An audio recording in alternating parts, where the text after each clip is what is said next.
Okay, recording in progress. Here we go. Good morning, Rico. Good morning. I had a good look at AirPods myself yesterday. I like the pilot look on you. Okay.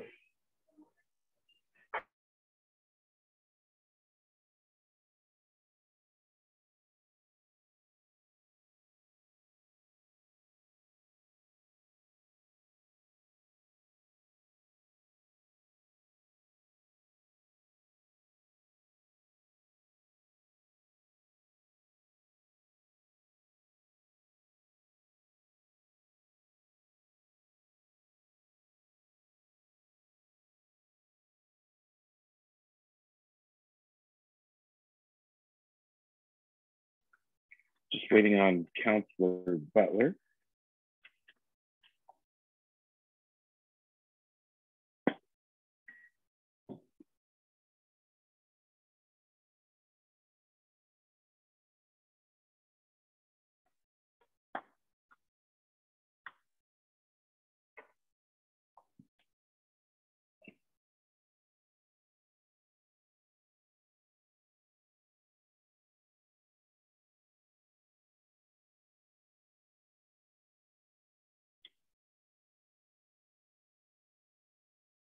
I'll give Councillor Butler another minute and then we'll get started up here. I'm not sure if he's in the queue or not. Here we go.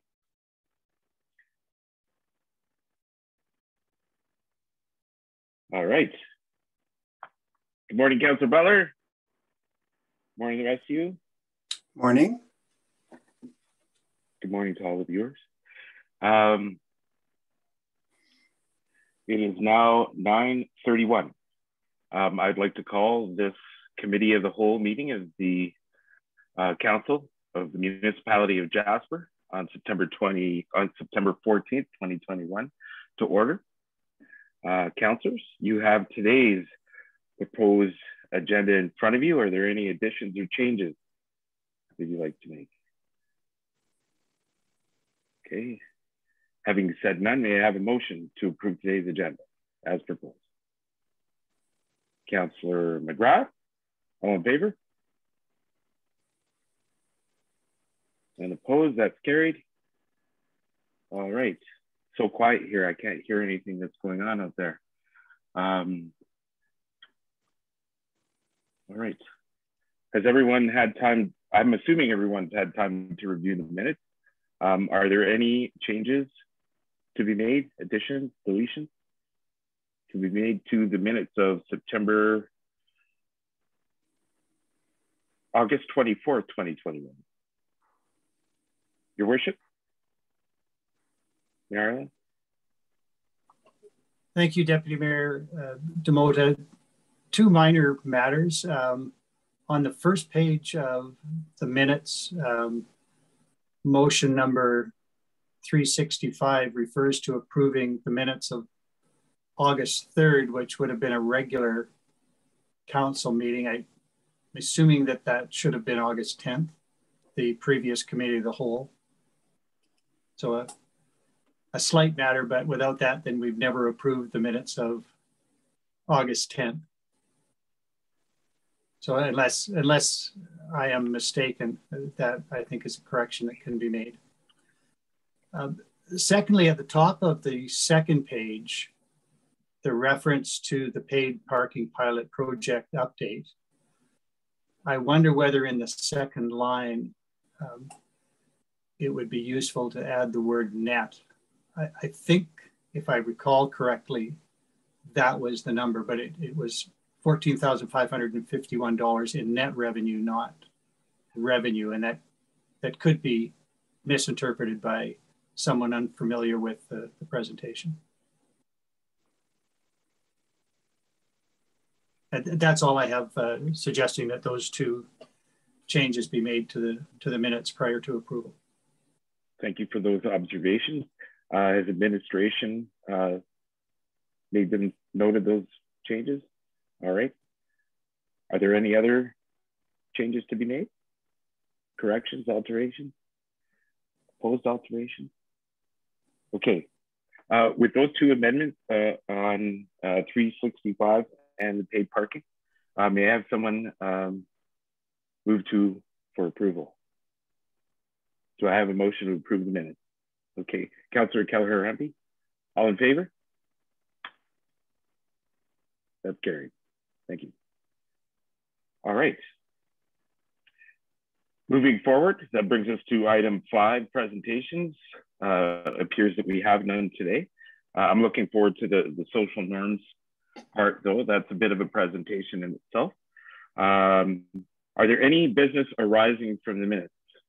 Agenda item 6. None so far? Okay. That brings us to agenda item 7, new business. I don't think the rest of the meeting is going to go this quickly. Let's start with 7.1, paid parking, the paid parking update. Mr. Given, is that you? All right. Yeah, that will be me, Councillor Demota. Council, just a brief update on paid parking, opportunity for any questions. I'll just make sure that I can share my screen. So another update for the period from the start of the project to current, to September 13th. At this time, we've processed just under 19,000 TAP payments on street. We've had 56 payments made at the administration office.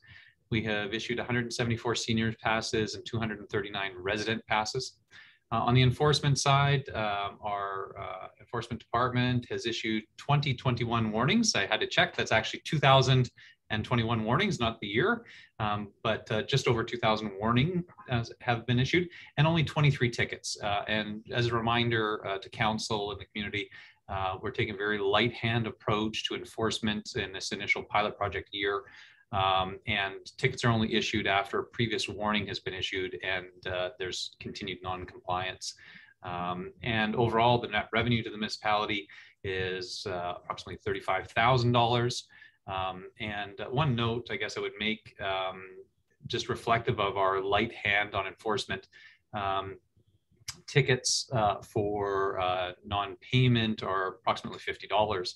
And, you know, the value, I guess, to our visitors or the cost to the municipality, depending on how you want to look at it, of our light hand to enforcement is 2,021 times $50 in tickets that could have been issued, but the municipality chose not to. So overall, again, in terms of the pilot project, this is just to provide council an update about the progress. And you can see those numbers there. This slide was emailed out to council earlier and will form a part of the record of the minutes of this council meeting. But with that, that's our paid parking update. I will stop the screen share and I will turn it back to you, Chair Demota.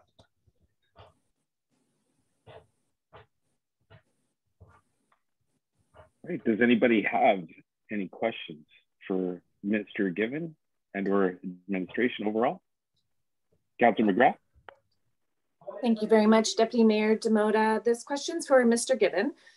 We have had some email communication and some back and forth with residents regarding questions on the net revenue, not including staff time. Is there any way that administration could clarify in this public meeting just so that there's full public awareness of that subject? Sure. So at this time, the reporting that we've been doing, first off, I want to say that paid parking absolutely will pay for itself and will pay for the staffing that's associated with the implementation of the program. I have no concerns about that. In terms of direct reporting about the amount of staffing hours, we're going to need to go through at the conclusion of the project and really work through that with enforcement to identify how much time went in terms of setup. This first year, obviously, there was significantly more because we're issuing RFPs and sorting through vendors and all these sort of things. And then we also have to have a discussion about what duties are officers that are on the street actually doing and how much of their time is actually used by paid parking versus other bylaw enforcement and just general safety work that they're doing out on the street that they would be doing otherwise.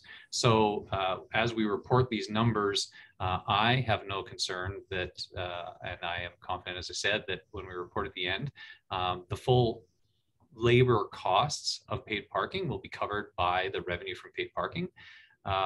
but it is not a precise number at this stage because we need to go through and disentangle the activities of the officers on the street so that we can give council a more accurate representation of how much time does somebody spend doing paid parking enforcement. And I don't have that at hand today. But as you can see from the numbers that are here, the additional staffing on an ongoing basis will be more than covered by paid parking. But we will report those numbers in our conclusion report at the end of the pilot project. Thank you for that. Councillor Keller-Rampe.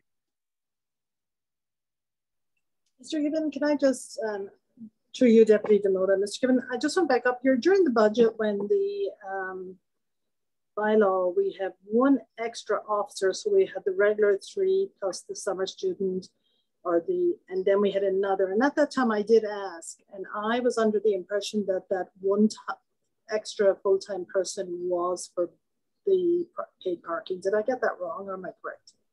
No, that's correct, Councillor Keller-Rampe. You know, we recognize that with the additional duties of paid parking, we're going to need additional staffing. And so that was something that you saw reflected in the budget, absolutely. And it was presented that way. As we go through, you know, we don't limit any of our enforcement staff to only doing one function. They're called on to do many different things throughout the course of the day, everything from reminding people about current regulations around masking, as they had to at the start of this, to answering questions for people about how to use the paid parking system, to doing actual enforcement around the paid parking system and issuing warnings. So, and many, many other things on street that of course happen. Somebody parked in a disabled stall, bikes that are, you know, sort of stored improperly on the pedestrian pathway, all of those types of things. So we knew that we'd need additional staffing. That was reflected in the budget. And again, we'll do a more detailed reporting of that at the conclusion of the project. Thank you, Mr. Gibbon.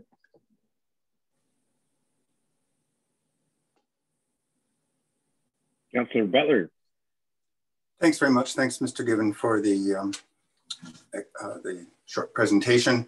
It's interesting to watch the numbers as they progress, but as you pointed out, mostly the financial impacts will need to be looked at the end of the process, where all of the decisions around what kind of costs get included in calculating a net revenue. I do have one question about it. You mentioned small number of enforcement tickets being issued, and I appreciate the approach that's been taken.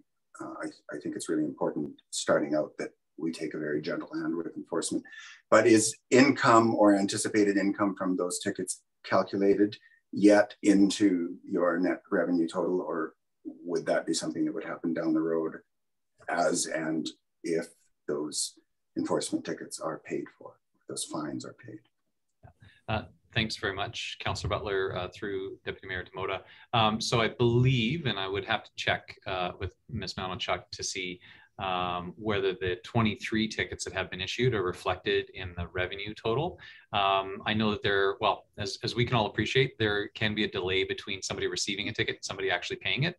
I will admit that I don't always pay them immediately the day that I get them. So there may be some of these 23 tickets that are still outstanding that have not yet been paid and may not be reflected in that number. That wouldn't be a surprise to me. On a go-forward basis, administration will have to have that discussion with council about our approach to enforcement.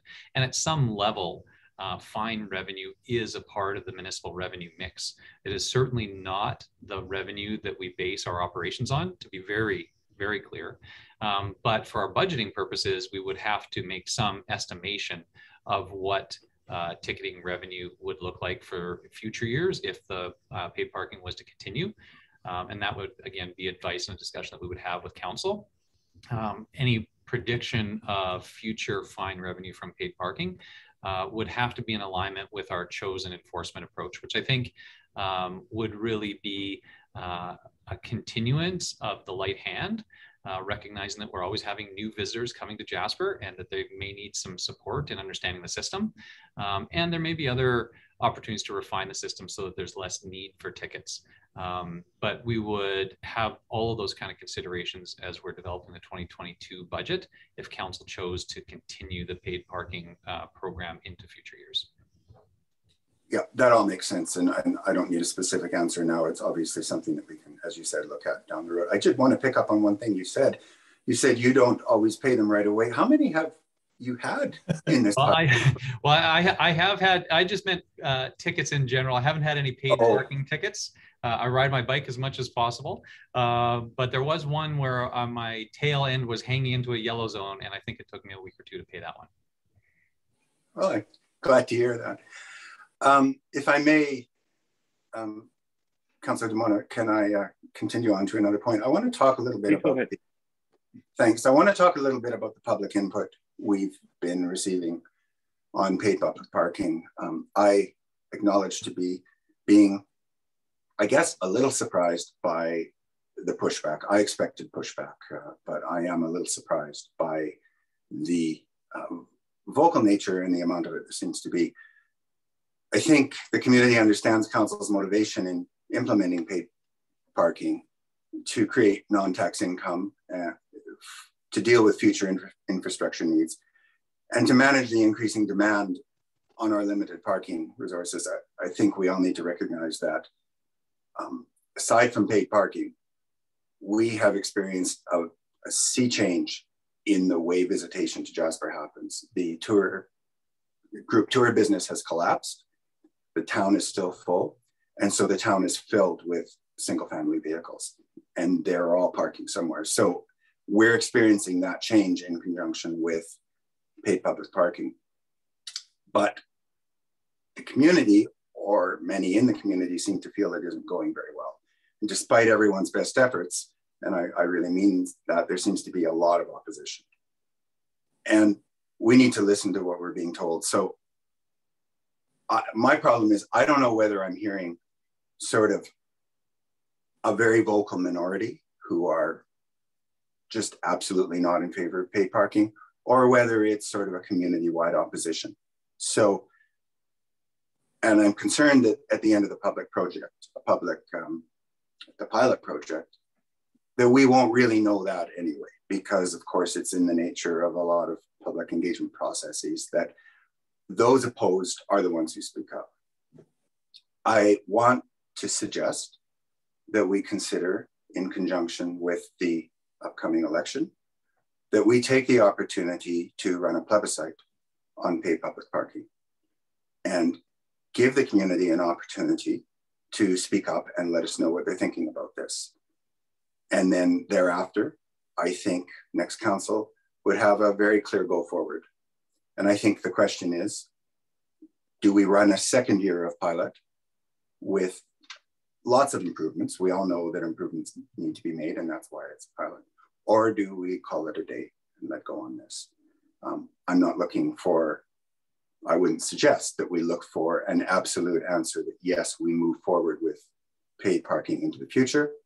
But the question might be, do we run another year of pilot with improvements, learning from this year? So I'm throwing that out there to get input here in this committee venue, because I would suggest that we could bring this forward for discussion at an upcoming meeting, but it's time sensitive. Obviously, we would need to move on this if we were going to do so. But running a plebiscite outside of an election would, I acknowledge, be pretty expensive, but running a plebiscite in conjunction with an election that we're running anyway, I think could be very cost effective and an opportunity to really hear from the community on this. So that's my thought, and I'm interested in what other councillors feel about that idea. Well, I do have some initial thoughts, but I saw Councillor Wilson with his hand up, so please go ahead, sir. Councillor Butler, just in response to that, because I think you're asking the question to other councillors, I wouldn't be completely opposed to it, but I think the timeline on that is kind of passed. We won't even have a final report by the time the election is upon us. And so we won't have the opportunity to review the information that we've gained and learned from our first pilot project. So we won't be able to juggle, or sorry, not juggle, we won't be able to sort through the good and the bad and decide how we could improve. I wouldn't be against a plebiscite, but I think attaching it to the upcoming municipal election, I think might just be a little bit too eager, and we won't have the opportunity ourselves as this council to review all of the stuff we've learned from the project this summer. Not to say I wouldn't support a plebiscite, and I would it be that much more expensive on its own? I'm not sure, but I think we could look into that. Thank you. My space bar isn't working all that well. Thank you, Councillor Wilson. Councillor McGrath, you'd like to say something? Thank you very much, Councillor Demota. I'm happy to be on this subject, and to be honest, since our code of conduct has been passed, our code of conduct bylaw, I've struggled with even speaking to the subject of paid parking, because I was not in favor of moving forward with the paid parking initiative this year, and without there being risk of me speaking in opposition to a decision that council has made to implement this project this year, it's tricky. It's tricky to navigate. And I've stayed quiet most of the summer as we've had paid parking updates, because I haven't been in favor of the initiative. And I won't be here in October when the pilot project is wrapped up, and I won't have a chance to speak. So I appreciate the opportunity to speak right now. And simply put, I believe a plebiscite is a good idea. I believe that we could probably assume the outcome today. And I wonder, what the new council is going to do with this information. I was very much in favor of bringing in additional revenue to our community. It's necessary and it's needed. And for our community to be sustainable, we absolutely need to be thinking in creative directions. But the whole intention of paid parking was to bring in additional revenue to lessen the burden of taxation on our residents. And now our residents are paying for parking. And I don't believe that the residents of Jasper should be paying for parking. And I don't believe that the residents of Jasper should be inconvenienced by the paid parking. I believe that it should be the visitors coming to our town that are subject to paid parking, and that's that. And there was a bigger picture to consider, and I hope that the next council has the opportunity to gather the information from this pilot project, perhaps compiled along with plebiscite results, and move forward with a parking strategy that encompasses the entire community's parking strategies, and looks at this more broadly than what we have already with this pilot project.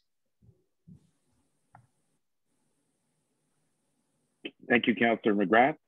Councillor Keller-Rempe. I find it an interesting idea, plebiscite. I'm wondering if we could use this as further gathering information, like if we had 2 questions on it, are you as a person interested in paid parking for all of Jasper plus visitors, or I'm only interested in charging the visitor, like that? If we put a 2-part or 3-part question on the pilot site, it would give the next council an opportunity to hear back from our residents how they feel.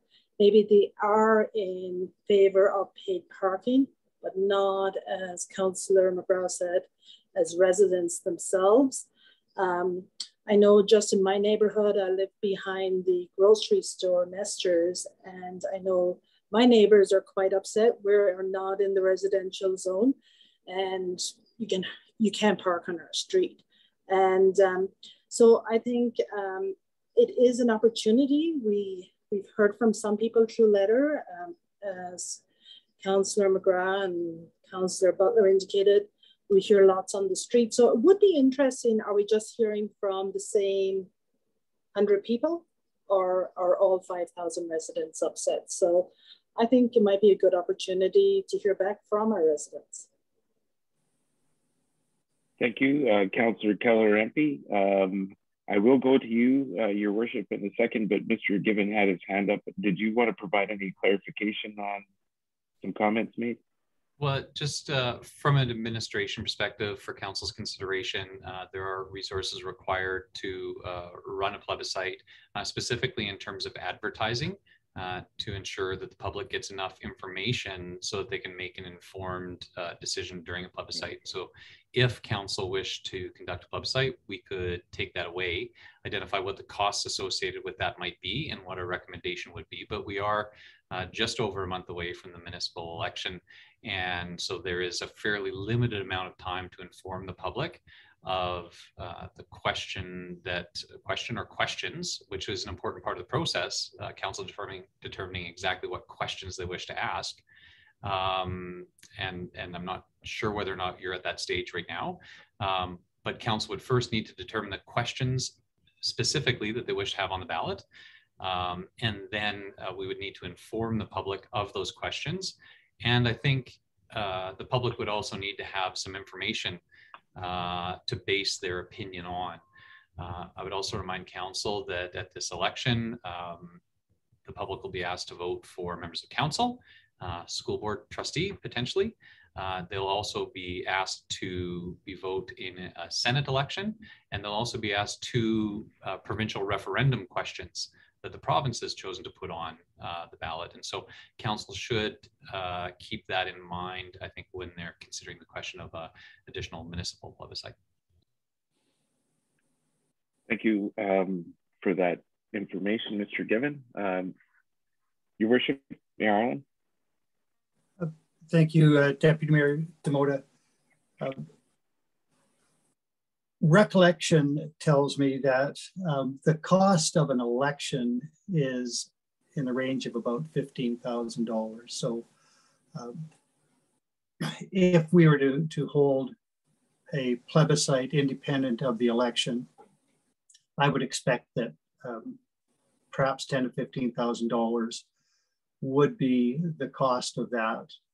And it is money that could be taken from the net revenue from the paid parking pilot project in any event. So while I agree that efficiencies are important, I share the view of Councillor Wilson that this might be a bit premature. It's not just that council won't have the information by the time of the election, neither will the public. And the public is entitled, I think, to have that information before they're asked to issue a determination on a plebiscite question that we haven't yet configured. In my view, this is actually less about revenue than it is about managing a valuable public resource. And I think the fact that we have had such extensive feedback indicates that there is great value in parking. There's value, of course, for the commercial sector, but there's also value for residents. So it is a valuable resource, and I think we have an obligation to set ourselves up to manage that resource correctly in the future. Councillor Butler is entirely correct. We are seeing a sea change of use this year because of the change in visitation. Far more private vehicles than buses in town. I am really interested to know whether our efforts at paid parking have in fact helped those businesses who have consistently said that their revenue depends on a quick turnover of parking. So you'll remember a little over a year ago, we had businesses approach us saying they would like the time reduced from 2 hours to 50 minutes to encourage turnover. I'm very much interested to see the results of our paid parking and get feedback from those businesses.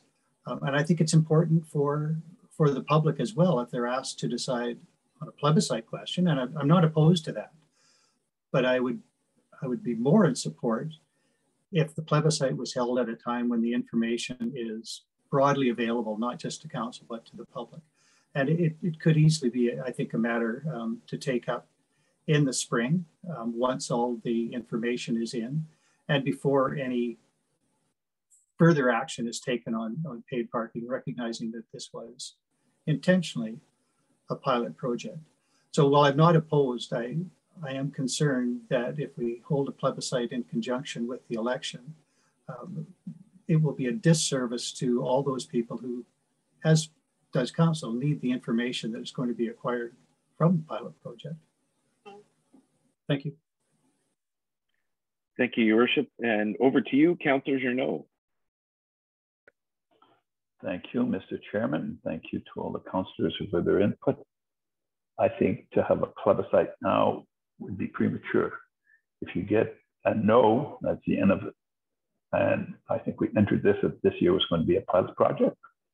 And I believe we should continue because I believe that, yes, it is a valuable asset, but it can also generate some revenue, which was the intention here, as much as we may differ. This was also introduced at a time when we have restaurant sidewalks, and that will need to be tweaked or adjusted or whatever. So I think we should wait 1 year. We should tweak our parking and have a review with the restaurants as far as the seating, because they go hand in hand. They've taken away a lot of the parking. I would like to suggest that for next year, we also charge for the lot that's across from what we call the shell, or where our washrooms are. And it's very convenient parking. Convenient parking that revenue. The one that don't charge for parking that's inconvenient. You charge for parking that's convenient, close to the downtown core. So that's the things that I would like to see changed in next year review. And there's a couple other small lots too that I would like to see included. I would also like to see the hours extended. That has from 8 to 8. I think we're going to have paid parking, and we're going to stop at 5. We're losing a lot of revenue. So those are just my thoughts. I just think should give it 1 more year with some tweaking, changes, etc. Thank you. Thank you, Councillor Journeau. Over back to you, Your Worship, Mayor Ireland.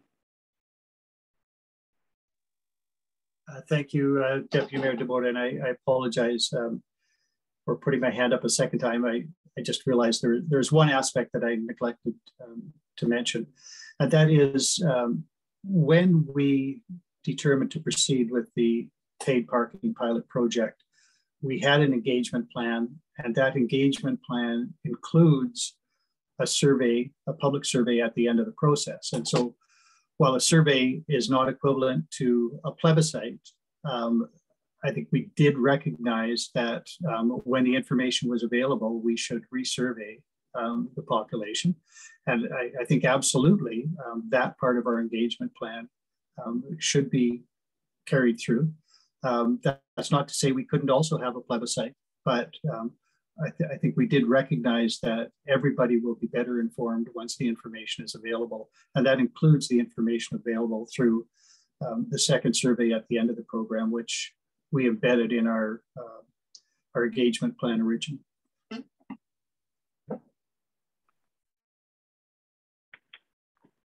Well, I appreciate all the comments and stuff, and I have been waiting to chime in. Councillor Bretler, I do recognize your hand, and I just wanted to make a few comments. Because I was part of the initial process of going to the provincial government to look for tools for, alternate sources of revenue. And within the 12 years, I think we started out in 2009, with a project that was funded by the Minister of Municipal Affairs. And several times we've met with different ministers, and often the questions come up, what are you doing in your own community to maximize your revenues before you're coming to the province for help?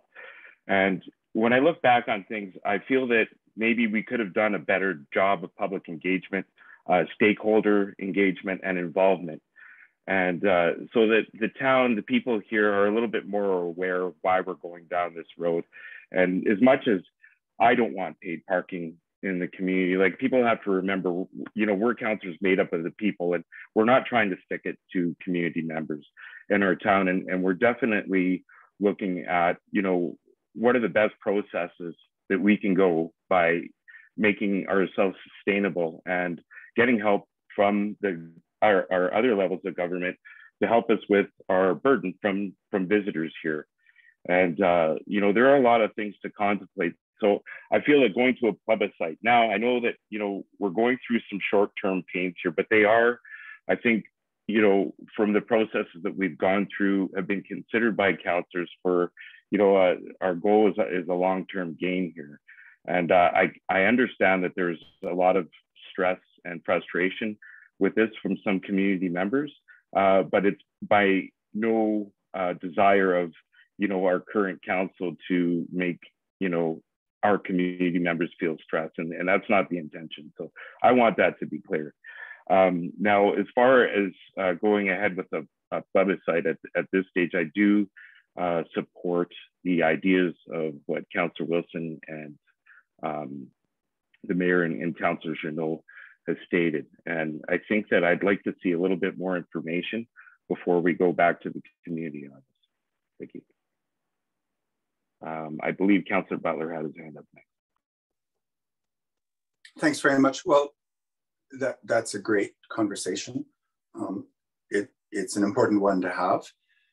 My concern is still that if we are attempting to go down the road of paid public parking against an overwhelming opposition within the community, we are destined to fail. And I see this as an opportunity to get an indication, albeit prior to the full results of our you know, statistical results of the pilot being available, but following a first season of it, to get a sense of whether there really is so much opposition in the community that we really ought to save ourselves the pain and anxiety of pushing forward with something that the community just doesn't want. At the same time, I do understand that support isn't really out there. I'm watching and listening and looking for the nods and the concerns and the points made by those who are suggesting it's probably quite premature. I certainly take that and accept that if I were to push this forward to a motion, it wouldn't succeed. And so I have no intent of trying to push a question through council when my whole point is to not be pushing something through the community if the community is not willing. So really good points. I do take the point that in the broad picture of the, I think, substantial income potential of paid parking, that the cost of running a plebiscite separately and down the road, probably, if that's the route that a future council wanted to go, that is, I would say, probably a reasonable cost. So I really appreciate the conversation. Because I don't think that there's broad support on council for the idea, I'll certainly not attempt to take it any further. But I think this was a really valuable conversation. And I'm noting the general agreement that a plebiscite sometime down the road might be something that we should consider. So I'm not hearing opposition to the idea necessarily of a plebiscite, but that this is premature. I'll take it at that. And thanks very much for putting the time and thought into this question, which I acknowledge was sprung somewhat abruptly on everyone. Thanks. No, it's good. And you know what? I honestly, I appreciate the discussion, because it's definitely something to contemplate. And Councillor Wilson, I saw that you had your hand up. I just wanted to say that, you know, regardless of, you know, the positions that we've had when we first started out on this, we're learning a lot of things.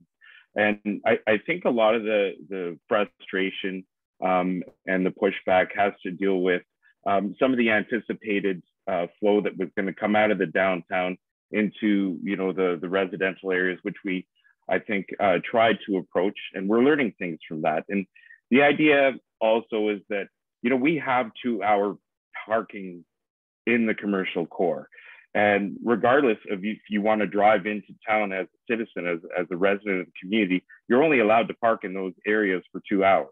So now it's just a question of making people pay. And I think if we look at the information that we're receiving, maybe part of relieving some of that stress is, why don't we try out the next step? And I'm just throwing this out. It doesn't have to happen now. And you know, we're learning from these things. If it takes stakeholder and you know, support to move this project forward, you know, there could be the concept of like letting the community have free parking for 2 hours or 1 hour, however it gets prescribed as the best use of those areas, and then see how it goes from there. Because I think a lot of the stresses are having to pay, and then that extra pressure in the residential areas. So I think that certain things can be worked out, and it's a matter of engaging. And you know, maybe a plebiscite is the right way to do it, and maybe it is premature to do it at election time. But I definitely think it's worth the conversation, and I appreciate having it on the table right now to discuss. And if other councillors want to continually give feedback, go ahead. We don't have a motion on the table, so we're not really restricted to one process of input. Councillor Wilson, thank you for your patience. No problem. Thank you, Deputy Mayor Demota. So actually, just hearing you speak there, something did pop into my head. I'm just gonna put it on the table and then follow up with what I was gonna say. So I've been against resident free parking. I just don't think that overall it will work. But what we could entertain is resident credits. So maybe a resident, if they have the parking app, they get 7 free credit hours. So for anybody suggesting that they can't get to the grocery store and they have to pay for parking when they're doing their necessary or basic need or meeting their basic needs, then you know, 1 hour a day you have a credit as a resident. You know, we'd have to work that out quite a bit further, but there's ways around it, and I think we've got to get that information from our residents. Following up with what I was going to say, I'm not 100% sure that I agree with there's an overwhelming opposition. I think that there's an overwhelming vocal opposition. People that I have spoken to are in favor of it, and that might just be my demographic. I'm not sure, but I think that we have the opportunity to go out and get the information that Councillor Butler is wanting to get without completely shutting it down by putting it in as a plebiscite. I think at the end of this pilot project, we do need to get direct administration to put together some type of community engagement through a survey, and we're going to have to really push that to the community, and hopefully we get a huge amount of feedback from that. But I think throwing the baby out with the bathwater and putting it as a plebiscite and not being able to learn and build and gain information from our pilot project, I think is too premature. And I think we've all might have kind of circled back on that, on agreeing on that. But I do think that we need to go out there and get that information and find out if we are working towards something that the majority of the population doesn't support. Well, then we can get that through a survey as well, not a plebiscite on this election. Thanks. Thank you, Councillor Wilson. And you know what, I appreciate that sentiment, because I was having some, you know, discussions in the community with some community members about the topic. And I think everywhere you go, it's just like, often when I walk by, people stop talking after they see me, and it's like, oh, well, they must be talking about paid parking.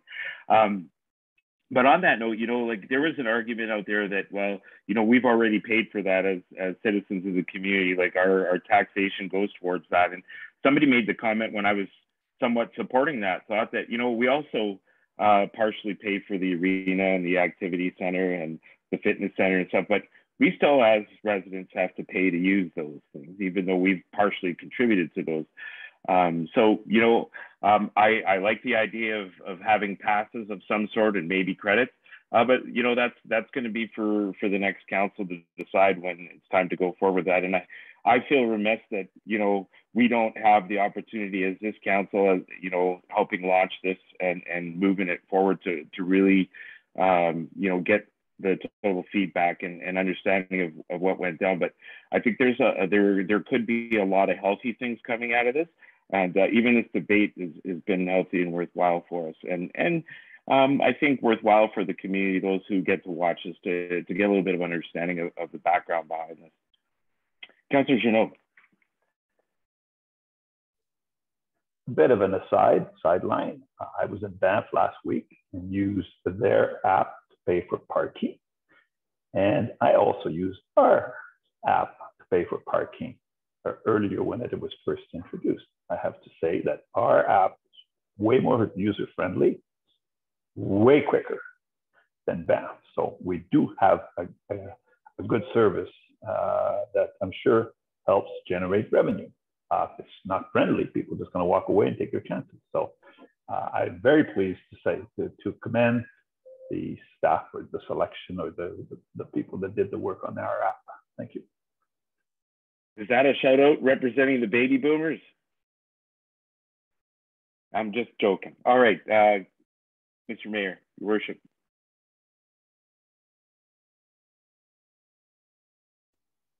Thank you, Deputy Mayor. Just on the assumption that we are about to leave this topic, I would be remiss if I did not thank Councillor Butler for raising it.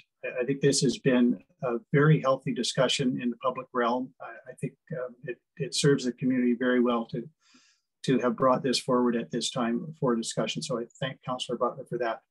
And I also wanted to send appreciation and respect to Councillor McGrath for her sensitivity to the code of conduct. I think she was nowhere close to being offside, but I am so grateful that she recognizes that is an issue and she's conducted herself appropriately. So thank you, Councillor McGrath, for that sensitivity to the code of conduct.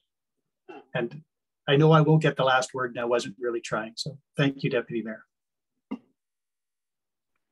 I was trying to go ahead of you so you could, but I did have another question before we went down the plebiscite direction. So, and it does have to do with, you know, our net revenue. So if anybody else would like, before we go there, would like to wrap up any thoughts on this discussion. Okay, that's great. And again, to echo the mayor, I'm happy we had this discussion on the plebiscite topic and going back to the community for their input. Going back to you, Mr. Given, just for a little bit more clarification, because there were a lot of questions and conversation in between.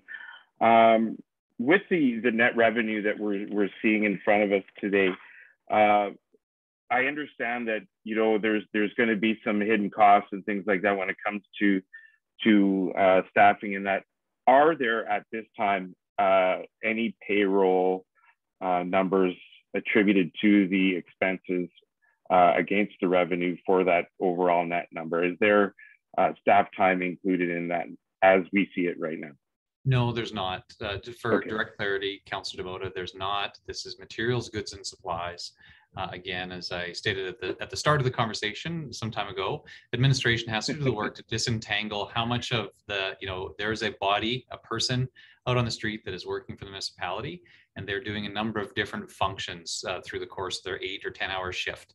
And so a part of our work that we have to do is disentangle, okay, how much of that would they have been doing if it wasn't for paid parking? And how much incrementally did paid parking add in terms of labor cost?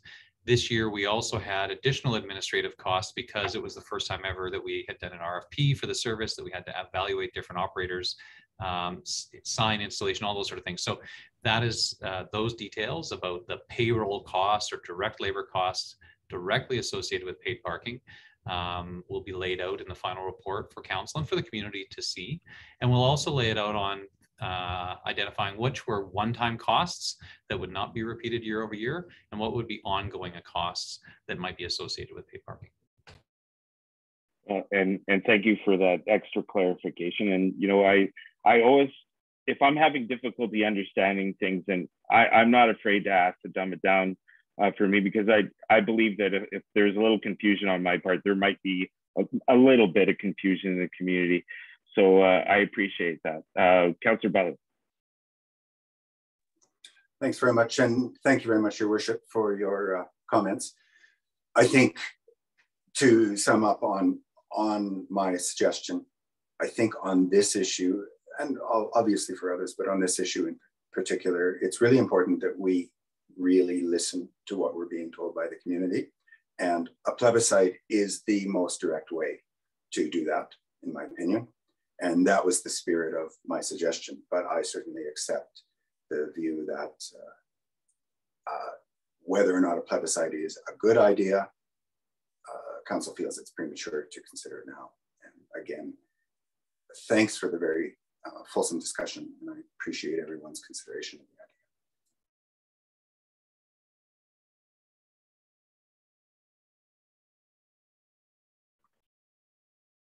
Thank you, Councillor Butler. Is there any more discussion on this paid parking update? Go ahead, Mr. Given. Yeah, Deputy Mayor Demota, I just would suggest that if council's concluded, maybe a motion to receive that update for information would be appropriate, just to tie it off on the agenda. Would anybody like to put that motion forward? Councillor Butler? Sorry, Councillor McGrath, I saw Paul's hand up first. Okay. Does everyone understand the question? All in favor? Receive this information. Okay, now before we wrap up 7.1, I just wanted to bring this up to council because it was brought up before. Because we're on paid parking update, I know I'm getting into semantics here. Councillor Journeau, I see your hand. Regarding paid parking, we did have a discussion a little while ago about the parking lot in Block S. And I think that when we went forward with you know, the 7 topics we wanted to see cleared up by the end of this term, as far as our strat plan goes, that was part of paid parking. And I don't want to convolute the discussion all that much, but I'm wondering if there's a desire by council to ask for any updates on that, or any other things that they want to discuss on that, or bring it up at a next meeting. Because I would personally like to see something, but I don't want to belabor the issue, because if I look at our task list at the end of this agenda, there's a lot of Septembers in there, and there's a lot of things to accomplish. So I don't want to overburden administration, but at the same time, I think that there's still some I's to get dotted and T's to get crossed before we finish up. I saw your hand up, Councillor Journeau. Go ahead.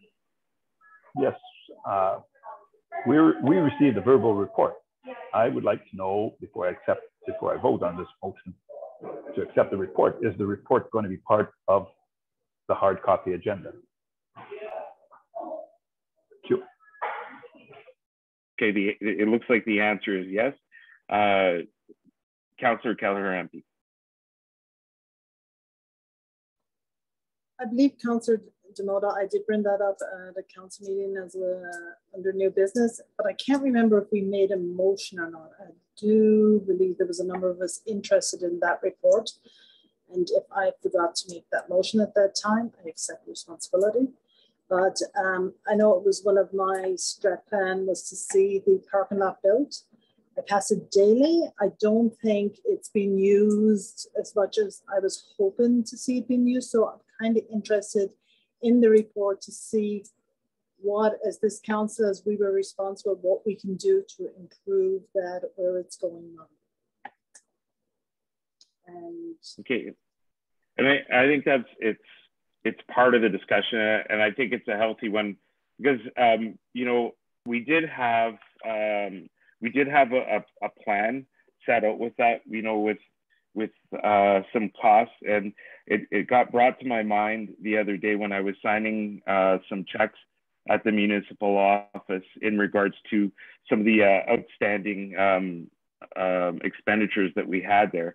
And it brought to my mind that, you know, we haven't fully rolled this thing out, and there was a cost recovery plan for that. And it appears to me, just from the peripheral, that that may need to be adjusted, and maybe the way the revenues attached to that, or the approach to, you know, attain revenues need to be, you know, tweaked a little bit. So I don't want to direct administration that, but I'd like to know if there is a change in plan and if there's going to be a new approach to maybe finding a way to get good use out of that, you know, nicely new paved area in Block F.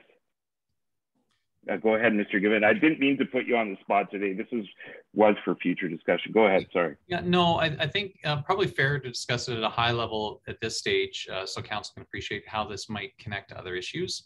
As I understand it, and it's been a while since I inquired, but as I understand the issue, it's essentially one of why would anybody bother to park there when there's so much free parking in other spaces, is essentially it. And there is a matter of the extent to which council and administration want to direct people to use that space.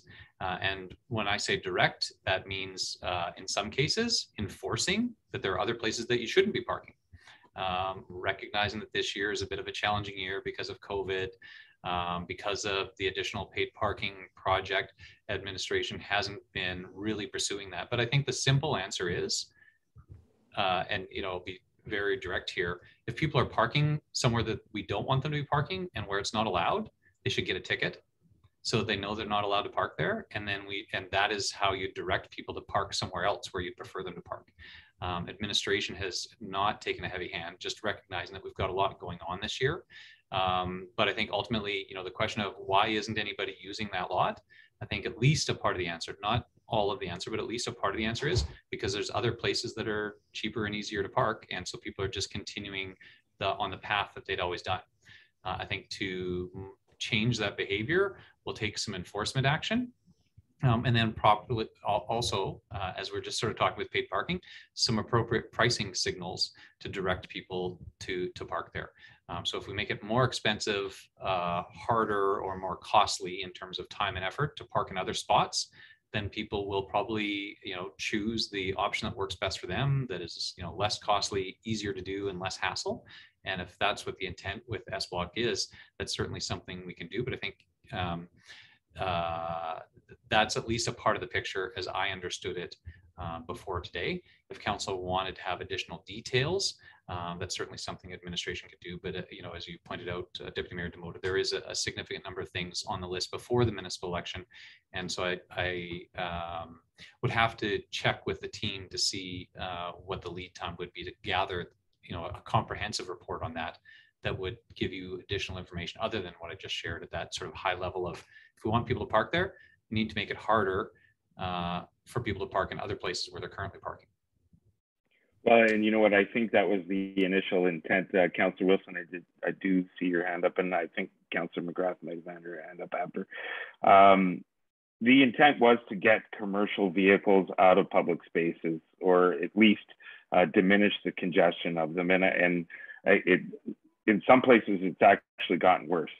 And I just would hate to see that people that have taken advantage of it, of the area, and are paying to be there, you know, and then that, you know, it's kind of like they're facing, you know, part of the burden there. And, you know, is it really fair to make other people pay that, you don't want to use that area when other people should be using that area and we're not enforcing it? I don't want to start a big thing right now, but, you know, it breaks my heart to see us go through this whole process. And I know that COVID got in the way and pushed a bunch of things back on council and administration. We have other projects going on, but I don't think it's fair to some people that have gone through the right channels, the right process, to do the right things. And, you know, and I've just noticed that after, and it brought it to my attention that we did bring it up for conversation at one time, and I wanted to see if there was a desire to move forward for more information on that. Councillor Wilson. I think one aspect of this is comes back to land use and planning, unfortunately, and I'm pretty positive, and correct me if I'm wrong, or we can look into it, but I don't think that small business, such as you know, 1, 2-man, 3-man contractors, or you know, lots of different examples of, you know, these small businesses. I don't think a business can operate out of that parking stall as it is. And many small businesses, such as mine, we operate out of the S block. pay for a lease with, you know, a sublease with a larger, or with a industrial, or with a landlord, yet most likely don't need that that space, or don't have much space there with the larger landlord. So if we can maybe bring this up with intergovernmental and with Parks Canada, and, you know, push to allow businesses to have that as their legal address, I think a lot of businesses such as mine would take over one of those stalls, if not more. But why would somebody have to then, you know, why would somebody do that if they still have to have their, their fixed address at, you know, some address in S block? So I think there's a bit more kind of work to be done there, and I don't think we should. Well, it's a lot of work to be done, because it has to do with land use and planning, and we don't have that jurisdiction. But it could be a conversation we can have at next intergovernmental or one in the upcoming with the new council. But I don't think it's all to lose, or we've lost everything there. I just think we have to kind of facilitate those stalls as being more than just a parking stall, and I think then commercial users would jump on them. Well, I really appreciate that angle, and thank you for bringing that concept up. And that makes sense to me, because even when I've started out a couple of small businesses in the past, or you know, worked with another one, I mean, that does sound like an interesting way of doing it. Like, to me, it's just a matter of, like, it's there, so, like, let's not make it difficult to get used, and let's fill it up if we can, not only to pay it off, but, you know, to just help out some of the congestion in the community. And if it does help out smaller businesses to have an address, so that they don't have to go and beg somebody to, you know, to eke out a corner stamp in one of their existing businesses, so you can exist as an operator in the community that's providing the community with some services. I think, you know, regardless of who you are, that's a really good idea. And worth a conversation at the intergovernmental level. Councillor McGrath, and then Councillor Keller-Rempe. Thank you, Councillor Demota, or sorry, Deputy Mayor Demota. I see this as part of the greater municipal parking plan. Absolutely, it's part of a bigger strategy, and perhaps that we assumed there was a greater demand of small commercial entities needing S block parking than there actually is in reality in our small town. I can't assume that there really is that many small operators to fill that lot. But what other uses could we be using that lot for? We certainly have a wait list for recreational vehicle storage, and trailers are a problem being stored on municipal streets, and people of all sorts are driving their trailers to Valemount and Hinton for storage options that they simply just don't have in our community. I believe that some revenue is definitely better than no revenue. A future consideration to dropping the fees and possibly aligning with the current fees that are already in existence in our municipal storage facilities, that we could have that lot full and we could have some revenue coming in as opposed to no revenue coming in. Thank you, Councillor McGrath. Good points. Councillor Keller-Rempe. I looked into renting one of the lots for the company I work for, and some of the rules that we have in place are very hard to follow for a bus business. Because if I was to rent a stall for the company I work for, I can only park the bus with the driver's license, with the license plate on that bus. I can't switch around. And I've also heard that from some of the other rafting companies that they've looked into renting.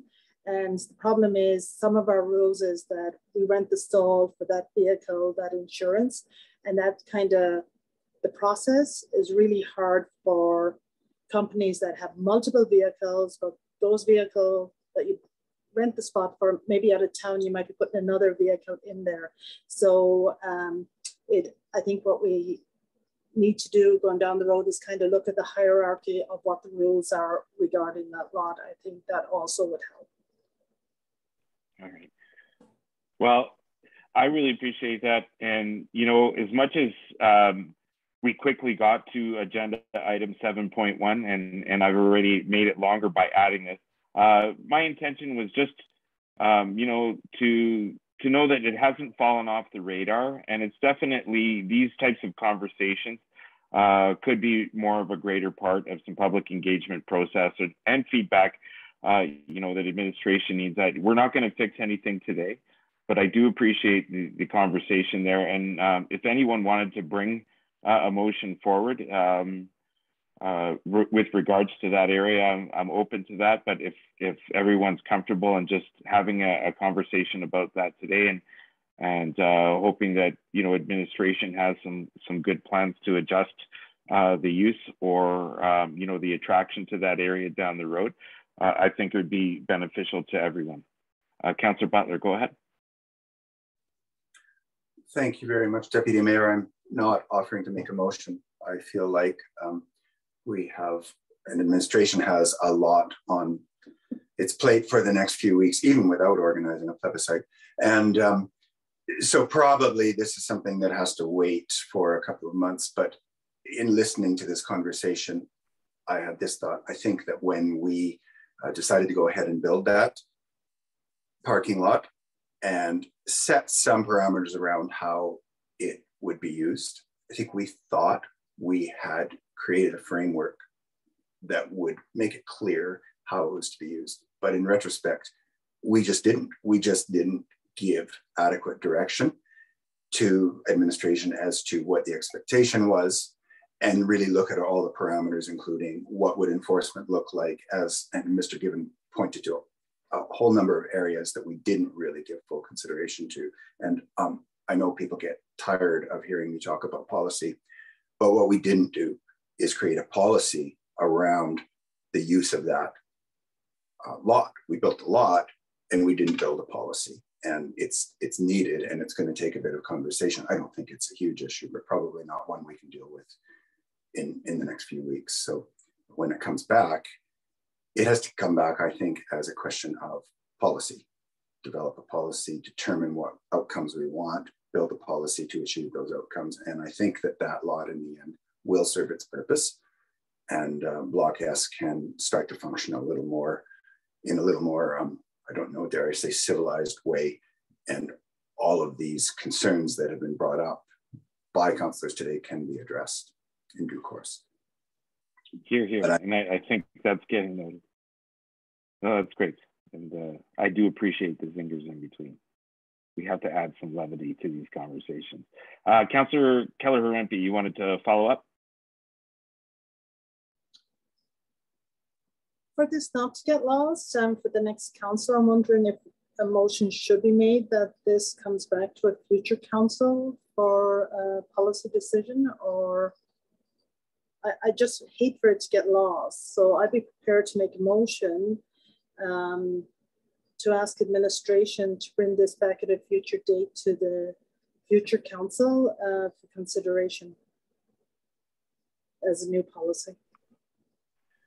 Well, I'm definitely in for entertaining that. I think we could make a recommendation to the next council. I don't know what type of you know, jurisdiction we might have over that boundary. We might need to look into that. Yeah, but if it got on the motion action list, then another council, the next council would be able to look at it. It would be there to remind administration to bring it back. But just like when I brought it up a couple of weeks ago, I didn't make a motion. And if you hadn't brought it back up today, it would have been there till it got brought back up again. Right. Is that Mr. Given calling you to, you know, take it easy there on the phone? I forgot to turn that. Well, that's okay. I think I kind of saw a little nod coming from the mayor. He's got the most experience on this one. So yeah, you know what? I'm all in favor of moving that forward. If one of you wants to move that and come up with a motion, feel free. Councillor Butler. Well, I'm not sure if Councillor Keller-Harempy has made the motion or not, but I was just going to speak to the question of the next council. I think it doesn't matter. Council is council. The makeup of the seats at the council table will be different 2 months from now or 3 months from now, but I am in favor of the idea of Councillor Keller-Hampy's motion that we simply ask administration to bring this back at a future committee of the whole. I think we've all agreed the timing isn't that critical, and administration can probably do that as they see fit, but it would simply place it on the motion action list as something that we all acknowledge needs to be dealt with in due course. So I'm in favor of the motion, and I don't think the changeover in council is a matter that we need to concern ourselves with. Okay, I think I understood that, but I'm looking for something a little bit more formal as a direction. Right now, it seems like a loose direction. So what is it exactly that you're asking administration? I want them to understand what the intent of the motion is. To bring back the parking lot in S Block to look at a policy around the use and regulations for the use of parking lot in the S Block for commercial use. Okay, sorry for putting you on the spot there. So do we have a little bit of an understanding on that council committee of the whole direct council to no? Do you have a better way of doing this, Mr. Given? Do you understand where we're going? Sure. Well, no, actually, I don't. And okay. So I think what might be helpful is if council it sounds like there's an interest in doing something. Maybe council members want to take that offline. We have a couple of committee meetings before the election. So council members may want to sort of clarify exactly what it is that you'd like administration to have on the agenda of the next council. I absolutely agree that council is council, as Councillor Butler said. If this council wishes to refer a matter forward to the next council, I think that is a normal course of business and no problem. We just may want to be specific because a policy around the utilization of the S Block parking lot is not exactly what I heard council members say that they wanted. I think I heard you say that you wanted to see better utilization of it, and the utilization of that, I think, Councillor Wilson brought up a point that I wasn't aware of about the impact on land use and planning. There's some operational considerations which are specifically on that site, but then there's also the offsite stuff about what level of enforcement do you want to do in other areas to make it harder for people to park somewhere that they're parking today so that the S Block is a better choice. And I'm not sure that's an S Block parking lot policy. That's a parking enforcement matter. And so my suggestion would be that council members maybe take this away. And by all means, if somebody wanted to have it on the next committee agenda, we absolutely can. And that might give you a little bit of time offline to develop exactly, what it is that you'd want to put on the floor for a motion. Appreciate that there's an importance to this issue.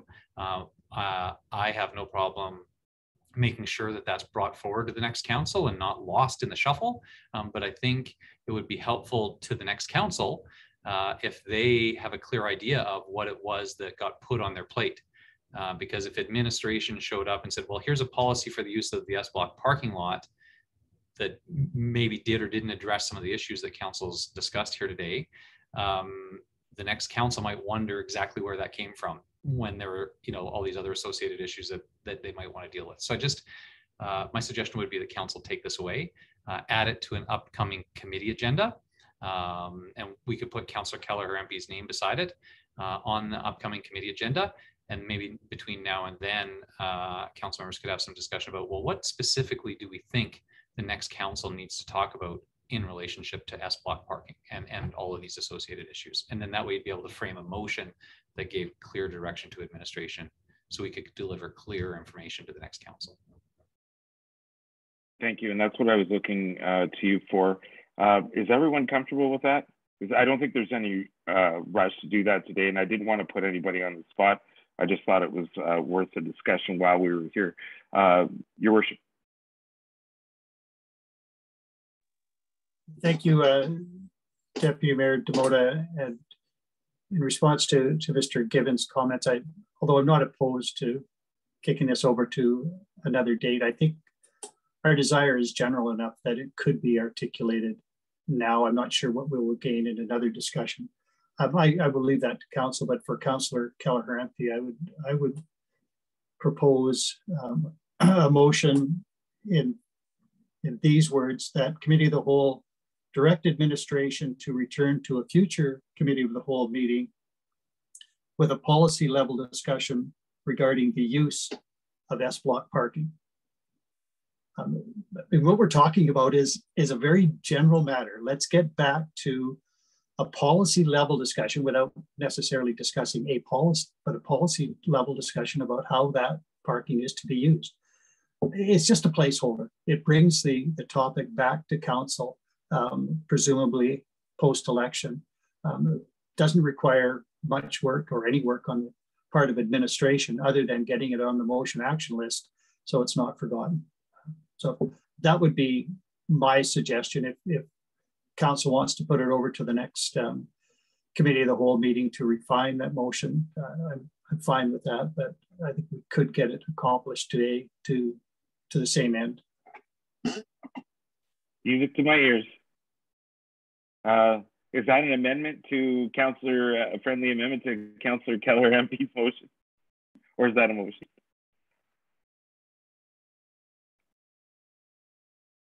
Sorry, I'm having trouble with my touch screen. That was my understanding of the motion that Councillor Kelleher-Empey already made or proposed to make. No change to anything. That's what I heard. All right. And administration, hopefully we have that recorded, and I will bring that to question to call. All in favor? Sorry, Councillor Demota, can we just be clear for a recording secretary? I think we can take the motion from, if that's what was intended, from Mayor Ireland's words. Those were clear. Who's made that motion? Is it Councillor Kelleher-Empey? Just to be clear. Can be Mayor Ireland. That's fine. Okay.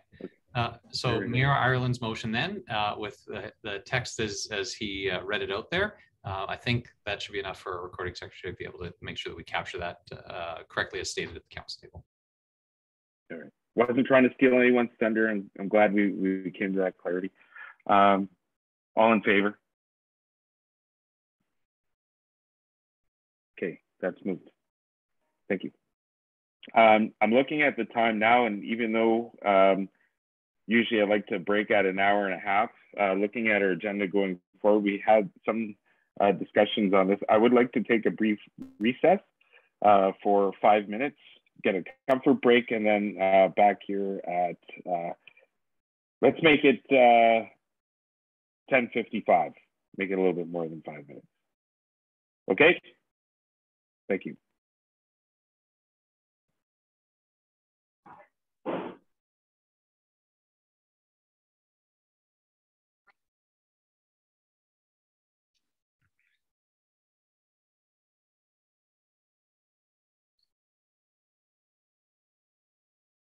We will be starting without Councillor Kelleher-Empey. She just notified me that she has her appointment to attend to that she spoke of earlier.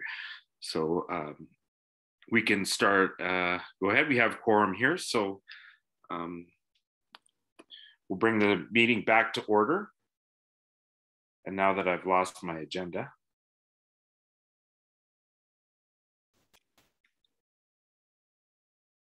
Mr. Mayor, I really give it to you on handling these meetings on a regular basis.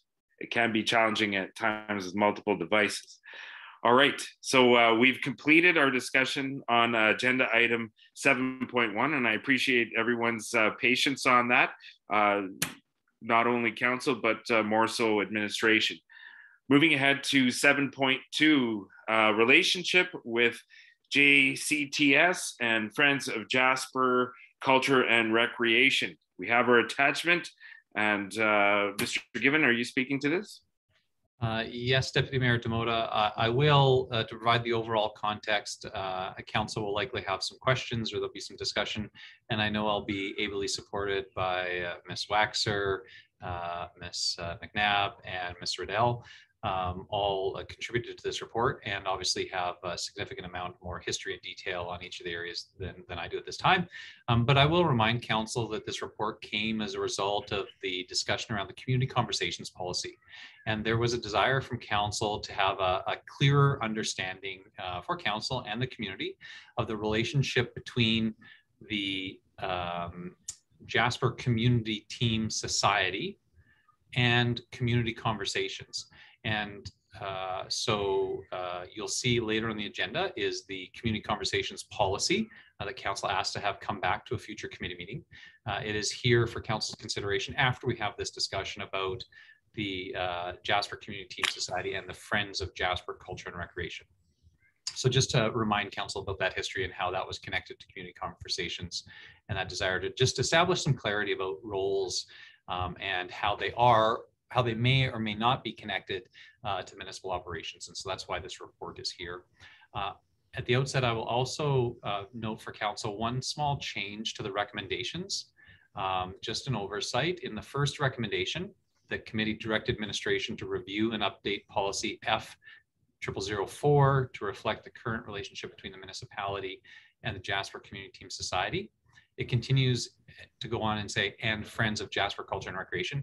To be clear, policy F004 doesn't address Friends of Jasper Culture and Recreation. So that sort of extra bit after the and should be dropped. The second bullet is the part that would give administration direction to clarify the relationship between Friends of Culture and Rec and the municipality. So just to add to the confusion, that little extra bit in the first bullet point is not necessary because the policy actually doesn't deal with Friends of Culture and Rec. With those two little bits there in terms of the context, the high level, as Council will see in the diagram that is in the report and the table that's contained in the report, each of these two entities are fully independent entities in that they are formed under the Societies Act, both, and the Jasper Community Team Society is additionally registered as a federal not-for-profit charity, as a federal charity. So they're both incorporated and have their own legal status independent of the municipality.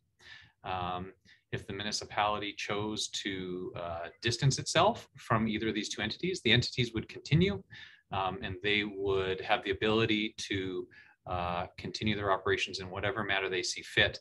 And we, in fact, don't have the ability to direct the work of these entities because there is, other than the policy F004, no direct control as they are independently formed under the Societies Act.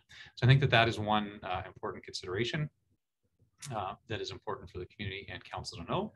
Both entities were largely formed at one point in history to supplement municipal and community access to external funding sources. And they have each taken somewhat different approaches to that. Yvonne and Kathleen are probably best to speak to what that's looked like over history. But suffice to say that they are both vehicles that enable the community to apply for funding from sources that may not be available to local governments, to municipalities. And they continue to apply for funding as needed, sometimes in close alignment with projects that have been supported and approved by Council in the municipal budget, and sometimes for projects that are independent and different from the municipal budget. I know that Council has had a chance to read the report. I would be happy to answer any questions, but ultimately, administration believes that there is a need to update policy F004 to reflect the current relationship between the municipality and the Jasper Community Team Society.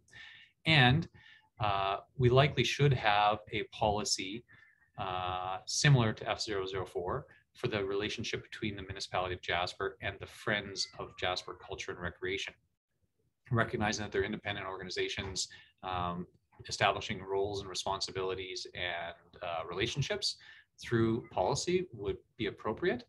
And so that's administration's recommendation. You'll see in the report there are also alternatives. The council could choose to not take up this issue and just continue to let the status quo prevail, or the council could direct administration to bring forward recommendations on how to discontinue the relationship between the municipality and JCTS or Friends of Jasper Culture and Rec. So there are alternatives available to council here.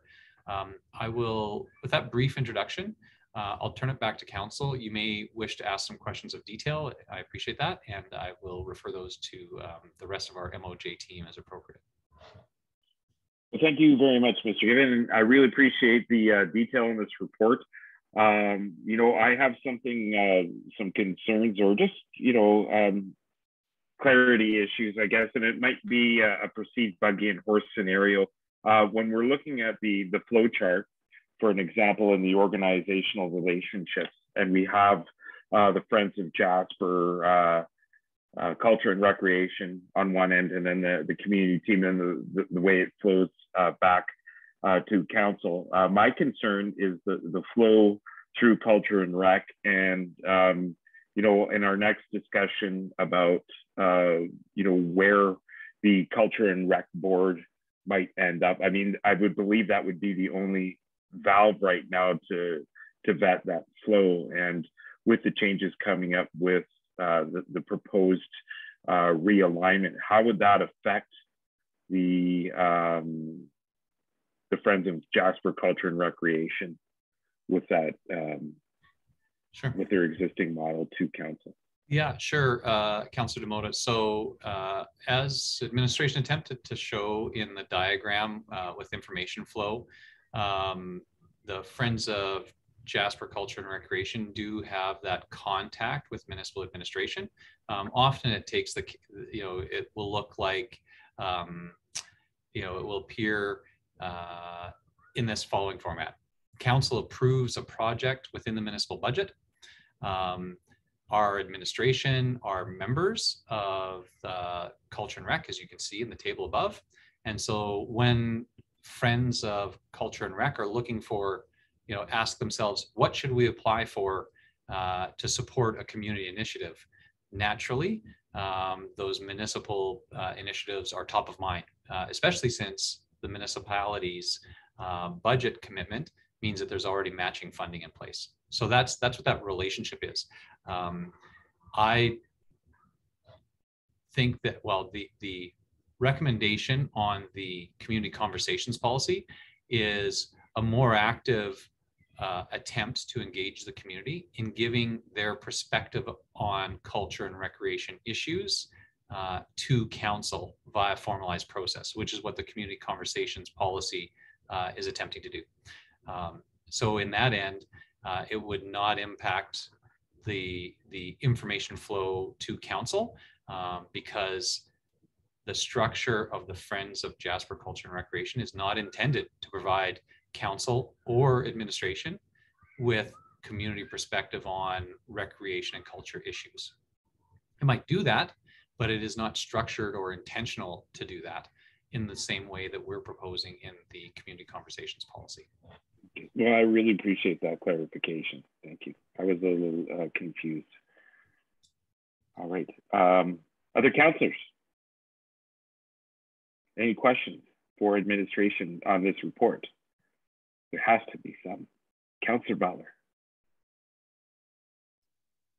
Thanks very much, Deputy Mayor, and thank you, Mr. Given. Just initially, one question, perhaps around the content of the report itself, and that is around the statement that there was a contribution to the water slide replacement from the Friends of Jasper Culture and Recreation. And I was surprised to see that. I'm happy to know it was the case, but I went back and looked up the request, or it's contained within, I think it was the 2018 capital budget documentations, where $600,000 was allocated for that project.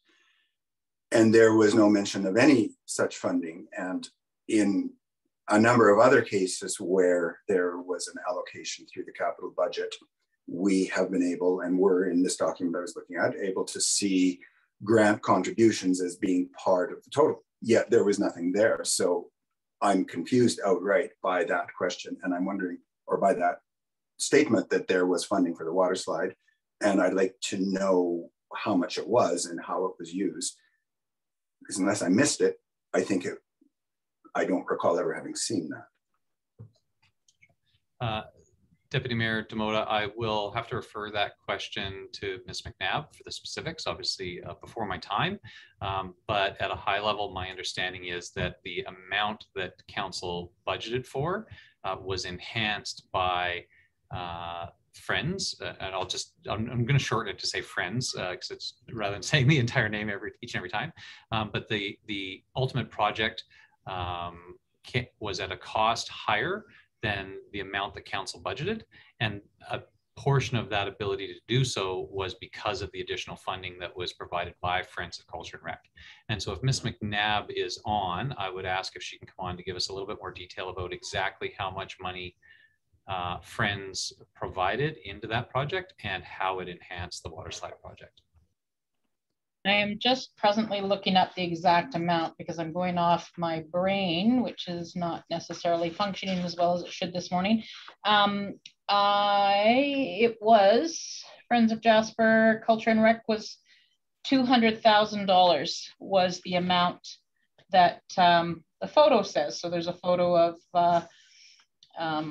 the opportunity given that amount, and it was a check for $200,000. And Ms. McNabb, can you maybe speak to how that benefited the project and just sort of the difference between the amount that council budgeted in 2018 and the ultimate project cost? When we originally budgeted for the project, and then the drawings came back and indicated that it was going to be significantly more. And council had indicated at the time that they did not want to put any more into the project. That's when the Friends of Jasper Culture and Recreation applied for grant funding and secured grant funding for the water slide so that we could actually get the slide replaced with additional dollars from grant funding. So the grant was received, let's just see if I've got a date on that check amount, was received in April of 2018.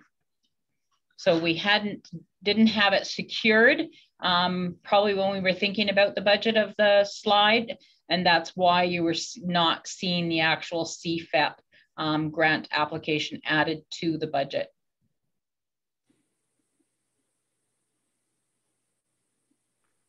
All right, I appreciate that clarification. Councillor Butler, you're good with that one? Okay. I'm still a little confused, but it's a tangential issue. I don't want to take us down that road. I'll think about it and maybe I'll have further questions later, but not in this particular context. Thanks very much. Well, Councillor Butler, if I didn't know you any better, I think your fine-tooth comb had Harvard on it. Appreciate your attention to that detail. That was great. Councillor Journeau. Thank you, Mr. Chairman. I think Councillor Butler is not the only councillor that's confused. I think we have never been provided with a clear picture of the financial on the water slide. It has been requested, and this 200,000 is news to me. So I would still, as requested several, probably years now ago, is a complete financial picture of the cost of the water slide, including all the funding.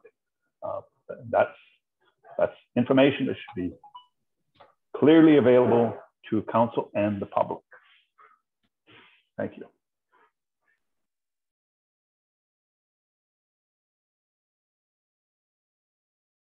Councillor McGrath. Thank you very much, Deputy Mayor Demota, and thank you to administration for the report. I believe that I was one of the councillors requesting this information for the comparison or the side-by-side analysis of the JCTS to the Friends of Jasper Culture and Recreation. So I really appreciate it. Since I was elected, I hadn't heard much about the Friends of Jasper Culture and Recreation. So seeing this chart before us gives me the clarity that I was seeking, and I really appreciate the work put into this. Thank you.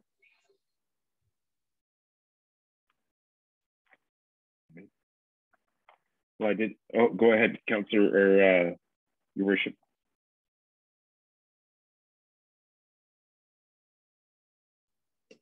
Thank you, Deputy Mayor Demota. With respect to the report that is before us, the request for decision, I just had some very general questions. Firstly, the recommendation to review and update policy F004 and potentially mimic that with another policy for the Friends of Jasper Culture and Recreation. I just wonder where administration thinks that review and update will change things. The current policy is a sentence long and says the municipality of Jasper will support the Jasper Community Team Society as a standalone corporation in its efforts to sustain our programs. I don't know how we update that or change that. I don't know what we are looking at in that context. So the recommendation is to review and update, but it's a pretty simple statement of support, and it could be a similarly simple statement of support for the Friends of Jasper Culture and Recreation. So I'm just not sure what is encompassed in this review and update. And I see Mr. Given wants to respond, but just while I have the floor or the mic, I appreciate that embedded in the report, you can tap on the policy and read it. But it seems to me the real meat is, as it typically is in the administrative procedures. And the administrative procedures seem to draw a link between community outreach services and the society. And I wonder whether administration can clarify the relationship between community outreach services, the Jasper Community Team Society, and the municipality. Sure. Deputy Mayor Demota, just to Mayor Ireland's first question about the administrative recommendation and what might be different in a future policy, I think my advice and administration's advice would be that council policies need to contain more detailed and simple statements of intent. And this, I think the practice of having very high level, easy to support statements is leading to some of the challenges that council has experienced about lack of clarity. Because the details, as Mayor Ireland has highlighted, are in the administrative procedures, which are not in the council domain. I think it's more appropriate that council policies give the elected officials a direct opportunity to define a service level and define what support means and what council would imagine that should look like. So when I'm thinking about what type of policy refinement council would expect, you would see coming from an administration, from our administration, a more detailed policy that would put out probably some of the specifics that are currently contained in the administrative procedure into the council realm. So council can define what they mean by support. As it is written right now, F004 really could just mean that, council thinks it's a good idea. Well, somebody else on council might think that means that council thinks it's a good idea that we provide full administrative resourcing to that entity. But since council hasn't defined that in their policy, it's not unreasonable that kind of lack of clarity might exist. So the question about, well, why would we bother to update the policies, or what would administration imagine might be different?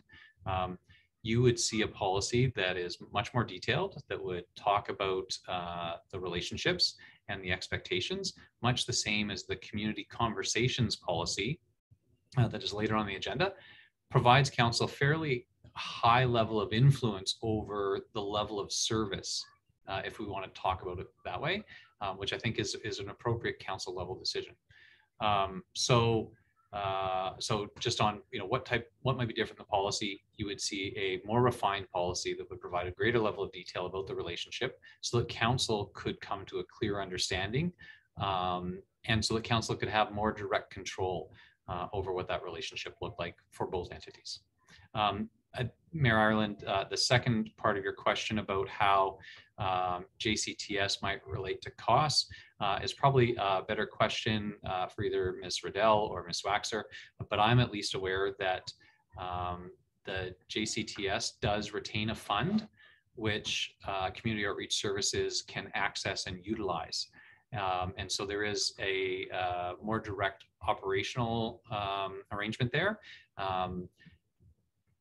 But I would say, and again, if I'm understanding the issue correctly, that relationship where the society has its community caring fund available is not necessarily dependent on its current structure. It is an independent organization that chooses to have this fund available to community outreach services, and it could choose to continue to do that, or it could choose independently to discontinue that fund. Again, recognizing that it is an independent organization. But I think that is the nature of the relationship between community outreach services and the Caring Community Fund.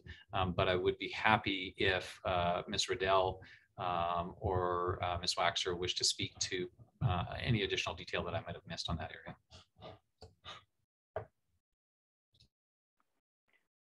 Thank you for that clarification. Does that answer all your questions, Mayor Allen? Thank you, Deputy Mayor Demota.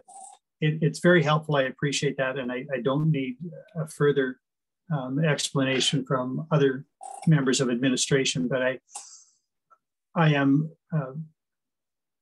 I suppose relieved is maybe not quite the right word, but I'm happy to hear that you are looking at a more robust policy, because what I note in the administrative procedures, which are now not in front of me, unfortunately, but in a policy that relates to the Jasper Community Team Society, there is an administrative undertaking with respect to maintaining community outreach services. And that seems to draw a link between those two organizations, which I don't think necessarily exists. But that is the sort of comment that I think should be in a policy rather than in administrative procedures. So that sounds like the way Mr.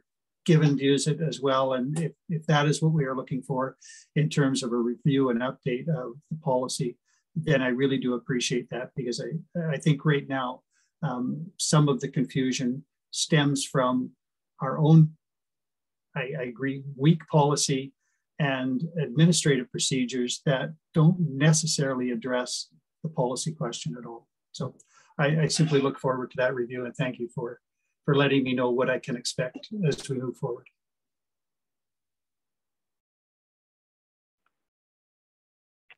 Thank you for that, Mayor Ireland. Councillor Butler, did you have your hand up? I did, thank you very much. Thank you, Mr. Given, I echo the Mayor's appreciation of your take on the policy. I would take it a step further. I think it's a terrible policy, and we shouldn't have policies like that.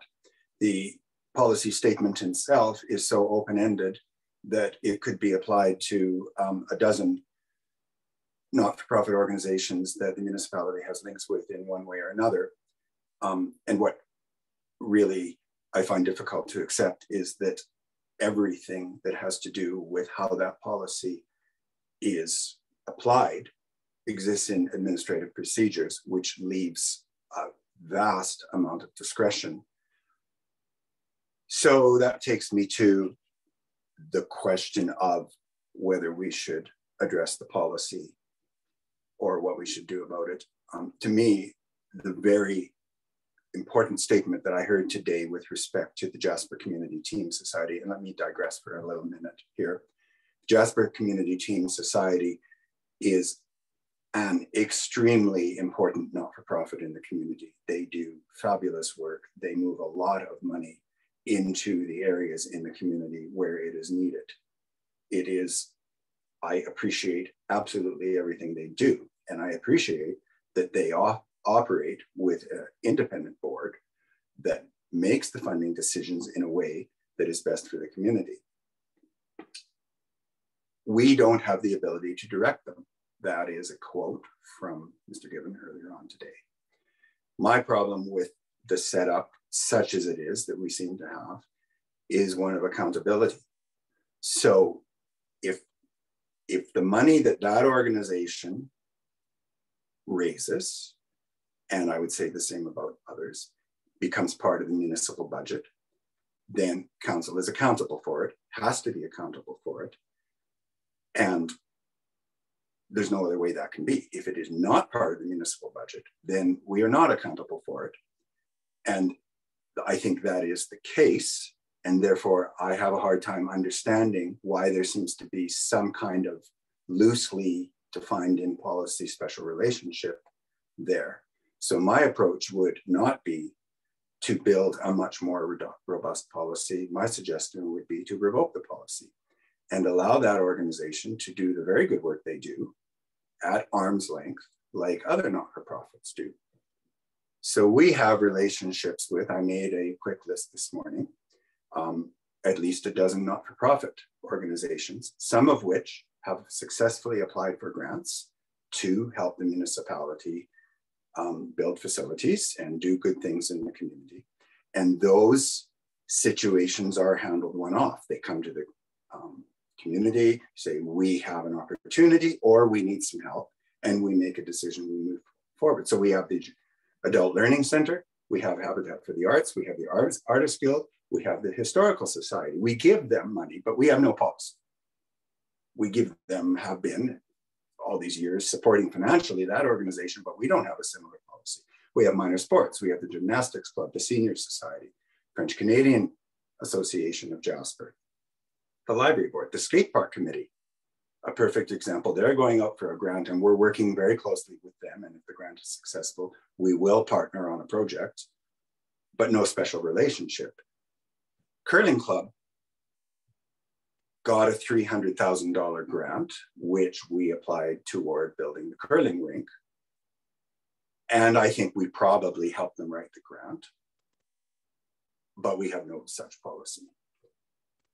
And the Rotary Club of Jasper, we don't have an active relationship with, but they brought in a bunch of grant money to build the museum and our culture and arts centers. So we have lots of relationships with arm's length, not-for-profit societies. And I believe that those organizations should operate at arm's length. What I don't like about the policy that we have is that it really muddies the waters around accountability. If the public sees money spent through community outreach services in the way that they don't feel is appropriate, and it happens, may come to council and say, well, I don't think the way things are working over there are right. And we kind of end up having to say, well, we don't really have anything to say about that because it's grant money. So is it part of municipal budget or is not? If it is, there's a question of accountability. If not, there ought not to be a question of accountability. So, sorry for going on a little bit, but I think the right way to work is to simply revoke the policy. And when that organization needs, when Community Team Society needs assistance from council, they can come and ask for it. And we've got an ask underway, for example, and have had from the Jasper Adult Learning Center, a very similar kind of organization. They go out there and they get grant money. They have a board of directors and they operate. And when they need assistance or want to cooperate with us, they come and we talk about it. And it works well. So this community conversations policy has brought up for me a question of accountability and transparency. And it's an area where I don't understand why we have a policy with respect to that one not-for-profit organization, but not for many of these others, which also have assisted us in many ways by bringing money in. I'm afraid it looks to me, and this is my last point, a little bit like while the report suggests that the Jasper Community Team Society brings funding into the municipality, what it really does is it brings funding into the community. not into the municipal organization. It's the municipal organization that we are responsible for. It looks a little more to me like what we have here is the municipality providing a really high level of administrative support, almost like municipality is working for the Jasper Community Team Society. And I have a hard time understanding why that is the case with this particular society, acknowledging all along the great work that they do. I think let them do the work that they do so well. And I would suggest that we just revoke that policy. Well, I think that would invoke some debate. Thank you very much for the depth of insight on that. Definitely, wow, something to contemplate. Councillors, does anyone have anything to add? Go ahead, Councillor McGrath. Well, thank you, Councillor Butler. I do have lots to say. I don't have my words exactly formulated the way I would wish to, but as spoken to in recent committee meetings, there is a memorandum of understanding between the JCTS and the municipality of Jasper. And I believe that that would be a really important document for our council to go over with the JCTS. I think it's been about a few years that I've recommended the JCTS do a presentation for council so that it is better understood and that there is a greater level of understanding. It's sort of unfortunate that I've been the only councillor privileged to sit along the JCTS board as an ex officio member for the last 4 years, and that more councillors haven't had experience on that board to be able to understand it more and to be able to speak to it. The assumption that the municipality provides administrative support is completely false.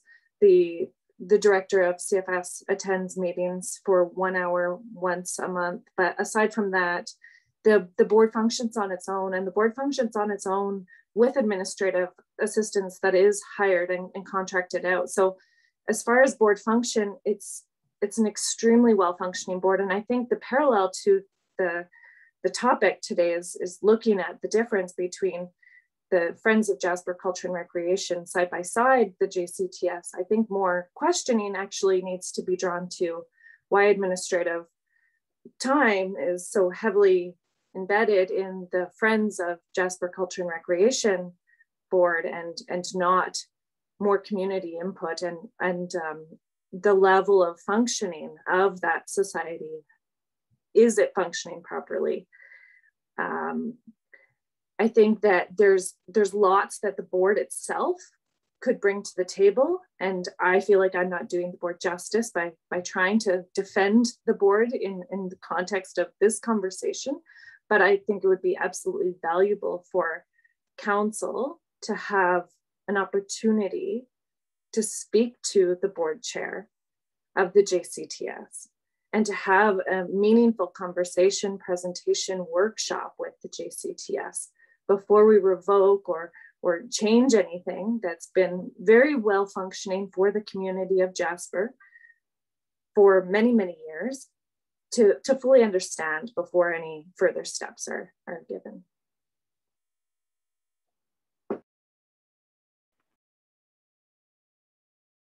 Thank you, Councillor McGrath, and also a better in-depth understanding of the structure and processes there. So there's really good dialogue going here, and I'm learning a lot by listening to the councillors. Go ahead, Councillor Butler. Well, I just wanted to follow up because I was aware when I reviewed this and came forward with the suggestion that I was making that this could be taken as I don't know, some sort of a vote of non-confidence in the Jasper Community Team Society, and it is absolutely nothing of the sort. It is entirely the opposite. I think the Jasper Community Team Society is a very well-functioning, very successful, very important not-for-profit in this community. And I think that they do exist at arm's length, as Mr. Gibbon pointed out, that we do not have, nor do we want, or am I suggesting, do we want control over the work that they do. And so therefore, I don't understand why we even have that policy. But to be very clear to Councillor McGrath, who sits on that end, and to the members of that organization, I am nothing but appreciative of the work that is done and cognizant of the strength of that organization. So please don't interpret my suggestion that that policy doesn't really do anything for us as being anything but actually a vote of confidence for that organization. I thought your intent was clear, Councillor Butler. Mr. Given, you had your hand up. Sorry, thank you for your patience. Absolutely. Well, and Council, just for clarity, from an administrative perspective, both the policy and the procedure do not reflect current practice. And so there are some parts of the perception about how JCTS operates that I think are not reflected in current practice in the relationship between administration. That's why administration's recommendation is that the policy should be reviewed and updated because the policy in and of itself doesn't reflect even what administration is doing today. And so we believe that it's important if the relationship was to continue as it is today, at minimum, the policy needs to be updated to reflect current practice and to give council that additional view into establishing the policy. So there are two different reasons, and that's why it is our administrative recommendation that the policy be reviewed and updated. I would note, though, that we do have under the alternatives that council can choose to ask us to provide advice on how to distance or discontinue the existing relationship, which is, I think, sort of the direction that Councillor Butler is going. That is absolutely an alternative. And as I said before, both organizations would continue to exist. But on the whole, administration's recommendation is that if council wishes to continue the relationship with these organizations, it should be in the context of an updated policy that matches current practice and that gives council the appropriate window into the level of service and the relationship between the municipality and both organizations. And so that's why our recommendation is an updating of the policies, but certainly council can choose to go any direction, and that's why we have alternatives in the report.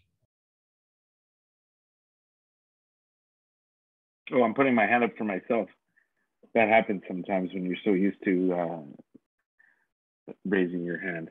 Did anyone else have anything? I wanted to just address the recommendation. So is anyone willing to move forward with a recommendation to council from committee based on this report and the intention of the recommendation, because there is some nuance to what Mr. Given has described in that recommendation. So with that intent, and if that's understood in the motion, do we need more clarity in the recommendation as it's proposed, minus the stuff after the semicolon on the first bullet point? Mr. Given, did you have something to add for clarity? I was just going to say, Deputy Mayor Demoda, just in terms of process, from an administrative perspective, we see that council has the authority to, committee has the authority to direct us to do this work. There would be no final decisions made. That's why it isn't, council must approve it. This is within administration's regular workload. And so if committee wanted this work to be done, committee could just ask us to do that directly rather than having to go committee to council to tell us to do it. Councillor Butler. Well, my thinking is that if we're going to have a policy defining a relationship between municipality of Jasper and or council and the Jasper Community Team Society, then we should also have a policy that defines the relationship between us and those other not-for-profits that I just talked about, some of which we have from time to time had a very close working relationship with. So if we were to develop a new policy for this one not-for-profit, I would be suggesting that we do the same for some of the others that we have a close relationship with, such as the Jasper Yellowhead Historical Society, where we actually provide direct funding. and the others that I mentioned that are both partners and also tenants in the Culture and Recreation Center. So maybe what we need instead is a policy defining our intent around relationships with not-for-profits in the community. A broader policy that addresses those relationships at large rather than dealing with these one-off, because that sounds like a project of quite a number of years.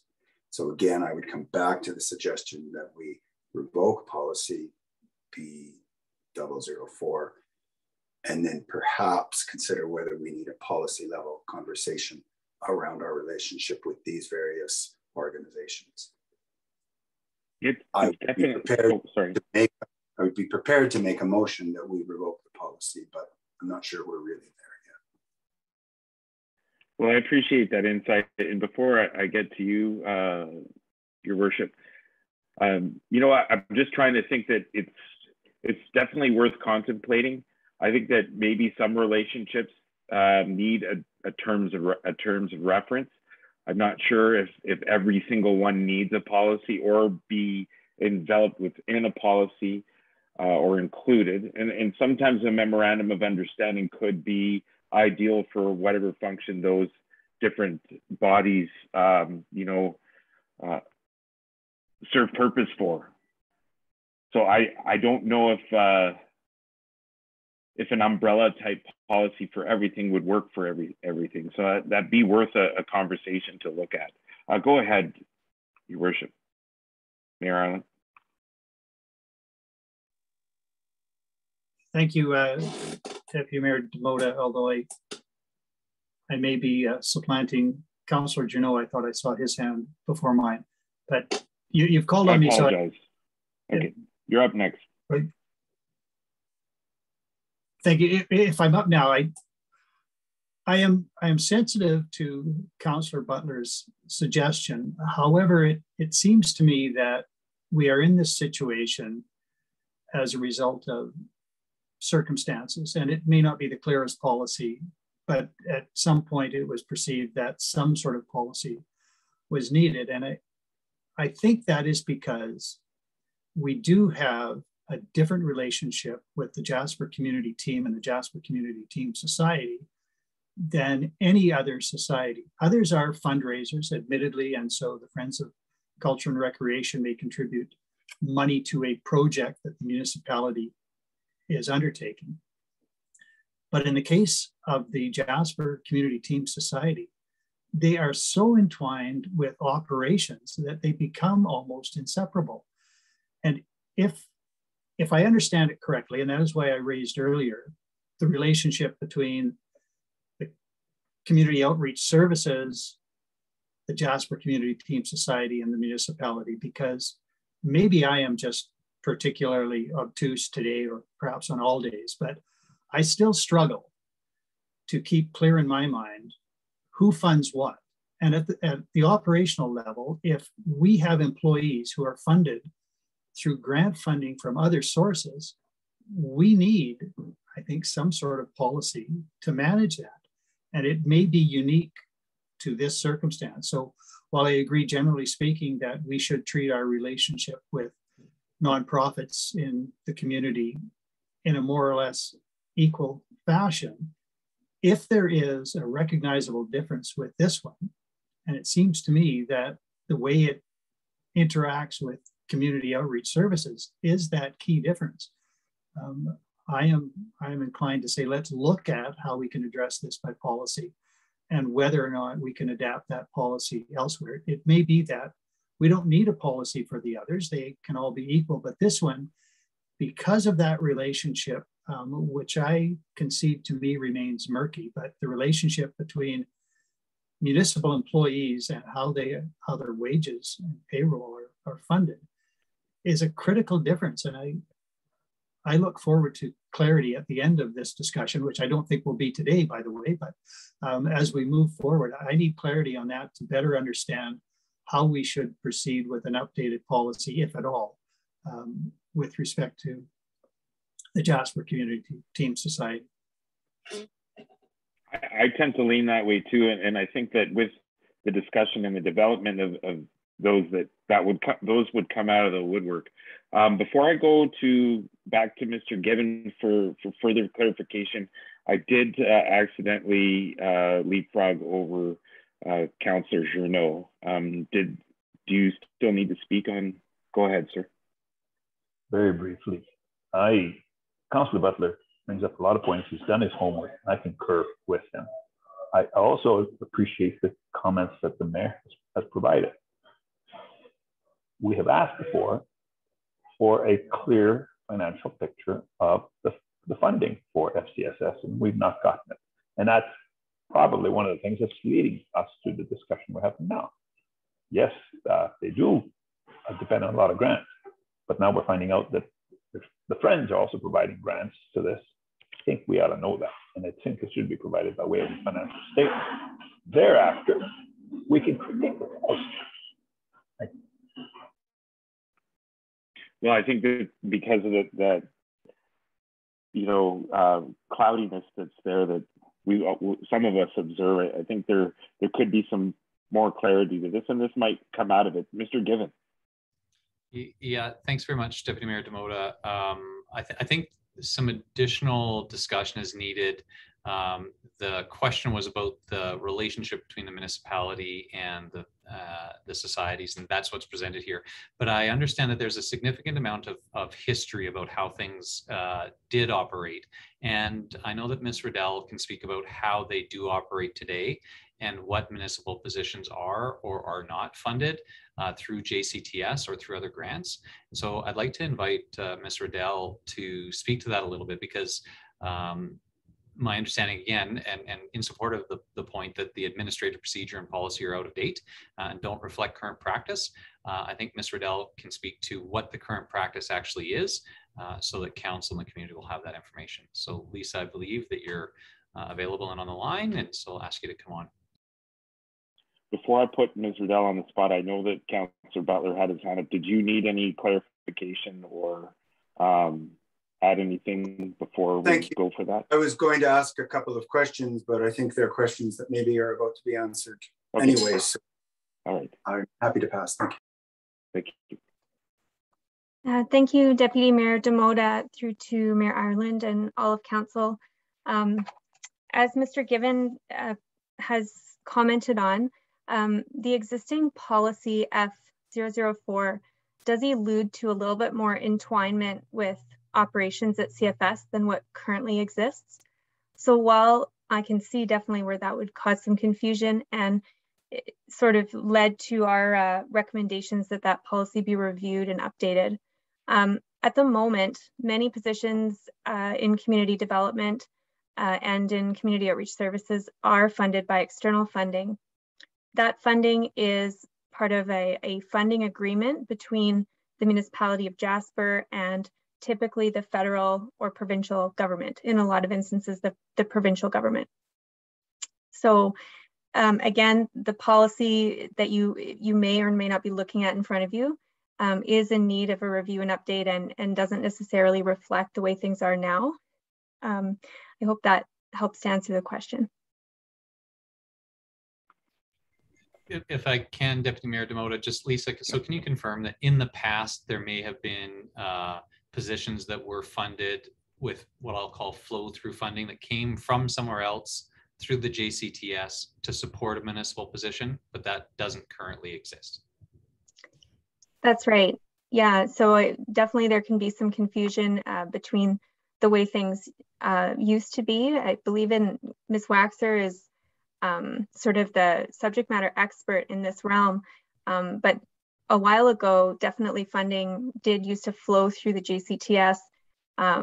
There were far fewer streams of funding available that municipalities could apply for. And so Ms. Waxer was successful in a lot of instances in getting funding that would flow through the JCTS and fund municipal positions. And that was the case many years ago with some of the outreach positions or community development positions. I can only speak to the last few years. In my experience, the positions are funded straight to the municipality. So just to reiterate, while the municipality may have positions that are funded by external sources, the relationship with those external sources are direct from the municipality to the government of Alberta or the government of Canada for whatever the grant might be. They no longer are government of Alberta or government of Canada to JCTS and then JCTS to the municipality. That practice has been discontinued some years ago, unless there are specific project funding potentially, but there are no positions that are funded in that previous manner. Oh, geez. You know, like for the longest time, I had to wrap my head around the drops in the bucket because that was such a good way of describing things to me. And now there's funnels attached to it. I'm getting confused, but it is providing some clarity to a certain extent. I'm sorry, Ms. Riddell, go ahead. I just wanted to clarify, just for council or the public's understanding, that we definitely, it isn't the norm. That is not the way the bulk of positions are funded. I believe during the pandemic, there was a part-time position funded through some COVID relief funding that did funnel through the JCTS in response to the need for enhanced programming in our community to address profound levels of isolation and mental health issues. And so while it is certainly not the go-to practice, on occasion with approval from our CAO as well as the JCTS board, that may still occur. So but I wouldn't say that it's like, it's definitely not the go-to thing, and it isn't really reflected in policy at the moment, the way things are.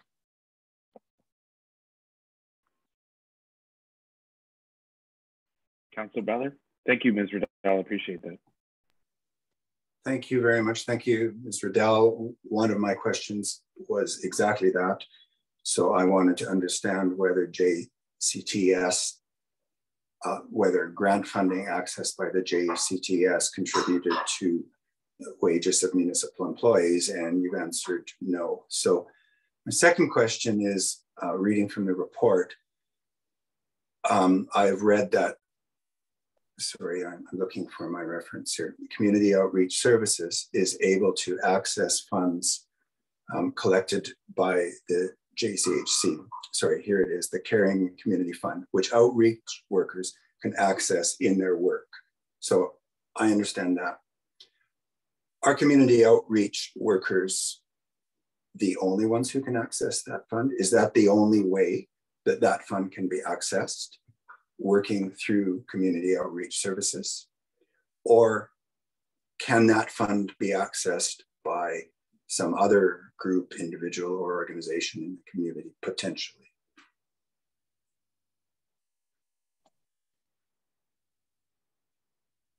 Oh, thank you for the question.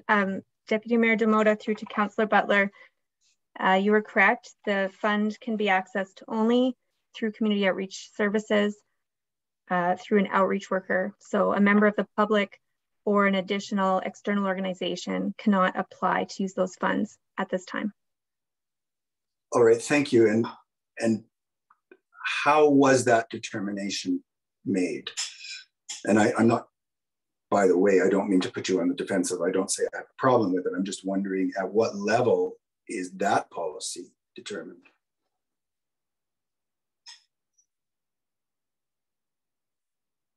I think you can probably just answer me. I appreciate you waiting to be recognized. I think some people have gone offline. Okay, sure. Deputy Mayor Demota, through to Councillor Butler. And again, Ms. Waxer is the subject matter expert here. She might want to chime in as well, and correct me if I'm wrong, but my understanding is that together between Community and Family Services and the Jasper Community Team Society, it was decided that the way the Caring Community Fund would work, and that recognizing that when an individual or a family is dealing with adversity or stressful circumstances, it can be beneficial to know that while they're accessing funding to assist in their situation, they're also working with an outreach worker who can provide that goal setting and problem solving, one-on-one confidential support and referral. So I think my understanding is it's a way to ensure that while we're assisting, I say we, but I mean the JCTS is assisting to disseminate money in the community to assist families, we're doing so knowing that those families are also connected with supportive outreach support and more things that can help build protective factors for that individual or family longer term. Great answer, thanks. And this is all really helping me to understand, because I think, at least for me, this identifies one specific point of connection that is real and important and probably different from points of connection with other not-for-profits. So other not-for-profits may be funding projects. This is not a project per se. And really, JCTS is in a sense, I suppose, using community outreach services as its vetting process to help to ensure that the money is appropriately dispersed and well spent. So some other organization, just let me ask this, some other organization in town that might identify someone in need would not bring the request for assistance directly to the JTC. They would bring their request to assistance by connecting that individual or family to community outreach services, who could then sort of make a determination case by case basis, presumably according to some sort of established criteria, that maybe funding from that fund, Caring Community Fund, is appropriate. Okay. That's great, Councillor Butler. So an external organization or anyone in the community would be encouraged to refer to community outreach services, where the Caring Community Fund is one tool in the outreach workers toolbox to assist that individual and family. Just recognizing that any sort of social issue is complex and multifaceted and does require sort of a multifaceted approach to support. Yeah, okay, that has helped me quite a lot. I'm sorry for being so probing, but that has really helped. I appreciate it. Thank you very much to both of you and Councillor McGrath, and the rest of the administration as well. I appreciate having these discussions. I know sometimes it could be a little bit daunting for the general public, but it's really helpful for us to understand and get clarification. And again, like I'm learning lots here even today after being through these processes a few times, and just getting a better understanding how things have changed along the way. And I'm definitely more confident now about going forward with the proposed recommendation here to some degree. So I don't know if we've all got enough information or not, but if we have, I'm ready to accept a motion from, okay, go ahead, Councillor McGrath, I appreciate it. Well, thank you very much, Councillor Demota. Before a motion, I wanted to add to the conversation. There is robust policy and procedure surrounding the Community Caring Fund and the way it's utilized. It's all laid out in documents that I have on my lap right now. And if anyone from council wants to see that, I could snap pictures of it and share it with you. It's very fulsome and it doesn't leave anything unchecked. And because of the confidential nature of this fund and of this work, and the complexity, as Ms. Riddell explained, there is a really specific way in which it comes forward to the board to make decisions on how that fund is utilized. But as I said, there is policy and procedure outlined in the JCTS policies and procedures. It's also really important for us to be speaking about the memorandum of understanding. There is a memorandum of understanding, and all of the questions that are being asked today would be answered in the memorandum of understanding. It's complete and it leaves little unknown. So if there is a desire to move forward with a policy, I'm not sure if administration would see it fit that policy be linked to the memorandum of understanding. I certainly do think that when administration does revamp this policy and work on this policy, that the memorandum of understanding is what will be referenced in its relationship to the municipality of Jasper. if there is a desire of council to learn more in this term, I believe that someone from the JCTS would be happy to present to council, and that any information that we have or any questions that we have can absolutely be answered by the board. But that memorandum of understanding being missing in the context of this conversation, I think it's integral that council sees that as soon as possible. I appreciate that. I saw several people with their hands up. Mr. Given, did you have your hand up for some clarity there? And then I saw Councillor Journeau and Councillor Butler. I'll go with Councillor Journeau first, Councillor Butler. I could say lots. I have lots to say. Sorry, my sound not okay? Anyways, I think this is bureaucracy at its best. We use the word confusion here, and I'm no more clear on what we're going to do. If we're operating on a memorandum of understanding, why do we need the policy?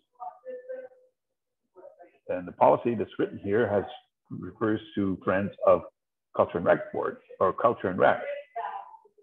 I'm still very confused. I would like to take Councillor Butler's suggestion, just start over. You've asked, Mr. Chairman, for a motion. I'm not sure how I would vote. I'm not sure what the motion is. Again, I'm just so unclear. Sorry. Well, I'm hopeful that, you know, with some direction, that this will all get filtered out and disseminated into some proper form. And I don't think that administration would come back with something more convoluted for this council or future council to work with. So I'm willing to accept a motion to move forward with something. So I'm ready to vote either way if somebody has something available. Mr. Given, did you want to add anything to those comments before I go to Councillor McGrath? You're up next. Yeah, thanks, Deputy Mayor Demota. Yeah, I think that's exactly it. Administration, you know, to move this discussion along to a conclusion, we need some direction. Our advice would continue to be that more clarity is needed for all parties. The best way to do that and to reflect current practices is through updating the policy related to JCTS and potentially establishing a policy for the Friends of Jasper Culture and Rec. Now, to be clear, those are independent decisions and can be independent motions, but we would stand behind our recommendations contained on the report. That will be the best way to bring clarity to both of these situations. Council may feel differently about those two organizations and can choose to take different actions, and that's why we have them as different recommendations in the report. Okay, well, sometimes because I'm nice, it could extend our meeting length here. Councillor McGrath, you have a motion. Are you ready to propose a motion? I'd like to hear what others think. All right, okay, so if you have something to move forward, Councillor Butler had his hand up as well as the mayor. So I'll go to Councillor Butler first, I'll go to the mayor, and then back to you, Councillor McGrath. Go ahead, sir. Thank you very much. So it sounds to me, I thought I had things pretty sorted out, but now I'm hearing that we have a memorandum of understanding. And I was going to suggest that what we need here is a memorandum of understanding rather than a policy, because it strikes me as being essentially a one-off document to define a relationship between the municipal organization and one organization that is particular and unique. So we should probably do something like a memorandum of understanding. Councillor McGrath pointed out, and I believe this absolutely, that there is a very robust policy around how Jasper Community Team Society manages itself and the funds, and I believe that. But the point is, it's a policy of that organization and not a policy of council. So I just don't see, again, sort of layering in some way a municipal policy around and over top of a very successful organization who already has a really good policy. And I think we probably need an MOU. And if we have one, I'm wondering why that's not part of the report and the discussion we're having. All right, Mayor before I Demota, go to the council, before I go to the mayor, Mr. Given, sorry. I need to make sure that council is clear. The reason that it is not a part of the report or because it has not come to council's attention is because there is no MOU between the municipality of Jasper and JCTS. I understand that there is somebody that has drafted an MOU that was floating around potentially for consideration, but there is no memorandum of understanding between JCTS and the municipality of Jasper. That's why it's not contained in the report. And that's why administration's recommendation is that the council work at this at the policy level. Thank you, Mayor Ireland. Thank you, Deputy Mayor Demota, and thank you to Councillor McGrath for deferring a motion which I sense was about to come. Trying to synthesize all that I've heard here today, I might propose, and I simply leave that for consideration, particularly for Councillor McGrath, if she's interested in making a motion, that we select from the second of the alternatives with some change of wording, so that the motion might be, that isn't right now, but the motion might be that committee direct administration bring forward recommendations on how to enhance the relationship between the municipality and local nonprofit organizations, including Jasper Community Team Society and Friends of Jasper Culture and Recreation. I think what we have confirmed here is that we have necessary and needed relationships with all sorts of societies. They're not all done in exactly the same way, but how can we enhance all of them? Maybe it will be with policy, maybe it will be with memorandum of understanding, maybe it will be something else. But because we're at this stage now, why don't we look at how we can enhance our relationship with all of those groups? And it might result in something that looks more like a one-size-fits-all, but it may not. But it may or may not result in a policy. So rather than drafting a policy now, could we not look at how we manage this globally within the community as an enhancement to our relationship with all of those bodies, and not focus only on the Community Team Society and Friends of Jasper Culture and Recreation, but have a better understanding of how we relate to all sorts of nonprofits in the community, and what's the best way to do that. It may not be policy, it may be memorandum of understanding, I don't know, but I would welcome recommendations from administration how we might move forward in that vein. I like it. Councillor McGrath. Well, I think that's an excellent suggestion, and it leaves the ability for things like the memorandum of understanding to come forward to council. So when I have been speaking about the memorandum of understanding, I apologize if I suggested that it was already a thing. It's been worked on at the JCTS board level, and it exists, but it hasn't been presented to council or accepted by council. So it's in its preparatory stages of coming to council, and I regret that it's not here yet, so that we don't have as much understanding in these conversations as we should or as we could have. But it's certainly leaving it open with the motion that Mayor Ireland has suggested is a way to move forward from today's conversation. Okay, so for clarification, is there an official motion on the table? And if so, is it on the second bullet and change how to discontinue to help clarify and enhance? How does that, could we get that so that administration knows exactly what the motion is, and then I'll bring that to vote? Who's moving it and what is it? Mr. Mayor? I am prepared to make the motion, but I think out of fairness and her attachment to Jasper Community Team Society, I would be happy if Councillor McGrath wanted to make the motion. It's of little consequence to me, but I can give you the wording that I gave earlier. And that is that committee direct administration bring forward recommendations on how to enhance the relationship between the municipality and local nonprofit organizations, including Jasper Community Team Society and Friends of Jasper Culture and Recreation. Councillor McGrath, are you comfortable with moving that? Thank you, Mayor Ireland. Yes, I am. Everyone understands the question? All in favor? That's carried. All right. Mr. Given, you're okay with that? Okay. All right, so I'm looking at our agenda, and it looks like if history is dictating anything, we're spending an hour an item here. So including with the in-camera later, we could be going till 8 o'clock potentially.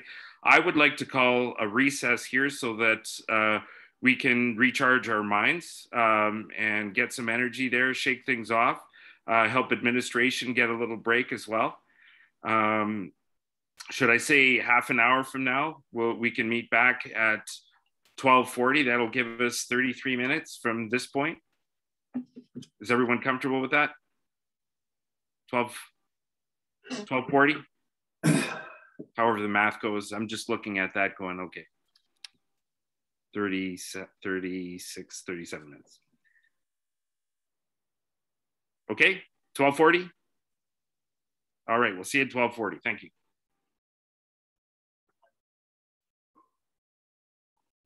That was unnecessary and uncalled for.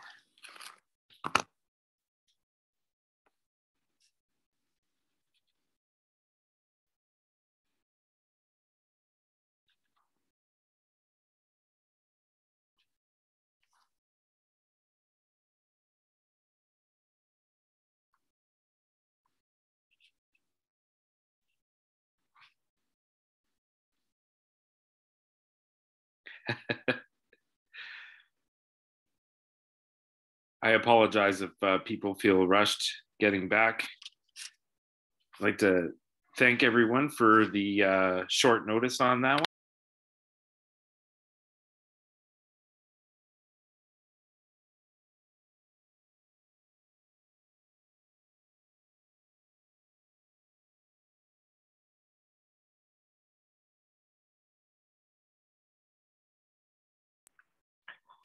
I knew it was time to get going on a break when my earpods gave me the notification that their energy was dying, and so was mine. But I really appreciated the conversation earlier, the discussions, they were great. I think between the four of us, we have quorum now. Councillor Wilson had indicated that he had to go at 1 o'clock. He had some commitments that are challenging his time as well. I believe that Councillor Kelleher MP is back as well. All right, so welcome back, Helen. If we could move on to agenda item, I'll call this meeting back to order, back in session. We're moving on to 7.3 on our agenda for today, which is our community conversations policy. Have you had enough time to recharge there, Mr. Given? Absolutely. Thanks so much. Okay. Well, and actually the recharge is pretty minimal because this is very brief. As council, I think, is fully aware of the policy. The reason that it's back is because there was this desire to have a better understanding of the relationship between the municipality and Jasper Community Team Society in particular. And at the time, council said that they wished to hold off on adoption of the policy and that it should be referred back to committee so that there was time for that conversation about the relationship between the municipality and JCTS to happen. But I will provide some of the highlights again. The intent of the policy is to provide a more regular way and easier to understand way for council to engage the community on specific matters. And that is through the use of community conversations. As you'll see, the policy has a fairly high level of detail in terms of the level of service. It defines which conversations council, calling them areas of focus, but council has the opportunity to define the areas of focus that you would wish to have or host community conversations on, those being social being by life stage, which would include early childhood, school age, adults, and seniors, as well as arts and culture, recreation, environmental responsibility. And those three would be new focus areas. Administration's recommendation is that the committee recommend council adopt the community conversations policy, either as is or with changes as directed by council. But I hope that with the discussion that we had before the lunch break, it is potentially clearer that these community conversations do not impact the JCTS organization, and the reporting relationship between community conversations and council is clearly laid out in the policy we've discussed a number of times. And I believe that that's where I'm going to leave it, unless the council members have any other questions. Again, respecting the fact that this is probably the third time that you've seen the policy, so I certainly don't need to go through it in detail for you. Okay, would anyone like to speak to this further or have any questions? Mr. Mayor? Thank you, Deputy Mayor Demota. I have one question and two observations, if I may. The question is the very last line of the policy on the final page, responsibilities of council. I take it that reference to establish by policy the areas of focus for community conversations is concluded by this policy. There's no suggestion there that we need any other policy. This is the policy that does that. Your Worship, through Deputy Mayor Demota, that's 100% correct. The areas of focus is specifically identified on the page ahead. And so by council adopting this policy, you are fulfilling that responsibility. I think the intent here is to create the opportunity if a future council decided that the community needed to have a focused conversation on a regular basis around some other topic area, that council would be able to direct that to happen by amending this policy. Thank you for that. The two observations, and I regret that I do this, but every time I read it, I see something else. But at least I'm down just to two things. In item 3, related information membership, I think we don't mean professional in the second line in any narrow technical sense. I think that we mean additionally an individual representing an agency. So I don't really care. I don't think it would be interpreted too restrictively, but if we're going to use the word professional, in what sense do we mean professional? I'm not quite sure. More fundamental, I think, is the information flow, which is on page 2 of 3. There is a section toward the bottom about reporting to council.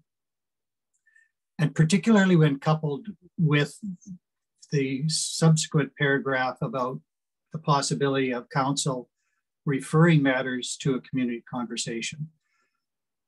I wonder whether we might say that reports will come at least 3 times per year, but leave open the option that they could come more frequently. So I can certainly see that a community conversation might have something topical that should be reported on at the time, whether or not it follows the sequencing that is set out or not. So it seems to me that as a minimum standard, 3 reports a year would be appropriate, but it might be appropriate to have more reports. So if council's interested, I raise that.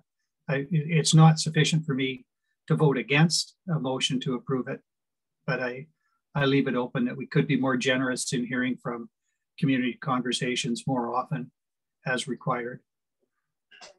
And that is it. Thank you, Deputy Mayor. All right, well, do we need a motion for administration to observe those recommended changes, or how does rest of council feel about that?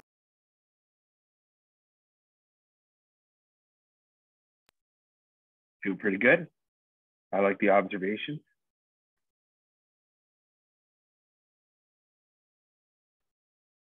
Councillor McGrath. Thank you, Deputy Mayor Demota. I agree with Mayor Ireland. I do think specifically the information flow that just inserting the word minimum of 3 reports to council, as there will be some information that would likely be more timely and more expedient to get to council for decisions to be made. So I think that's appropriate.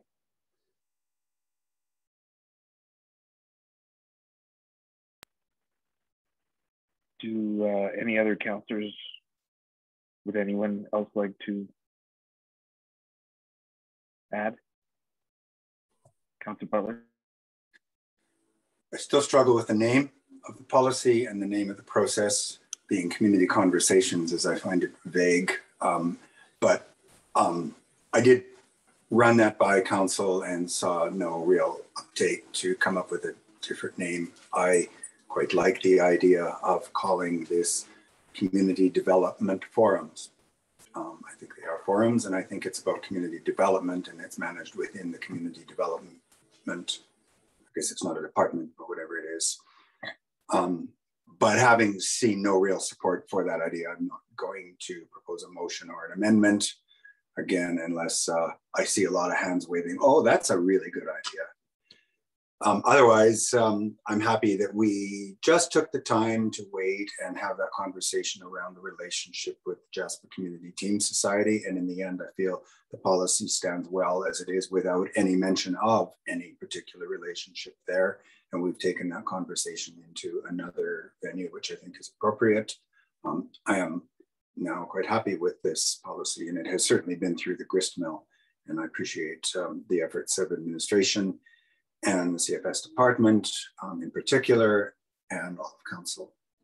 So I'm ready to move it forward to a regular meeting.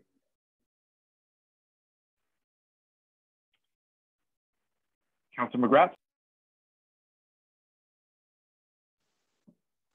If we're ready for a motion, I'd like to present one.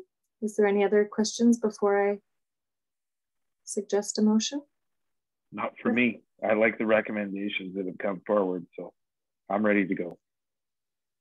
So I move that committee recommend council approve the community conversations policy as amended, and that committee direct administration to present the resources required to start the new community conversations focus areas in 2022 at the 2022 budget presentations.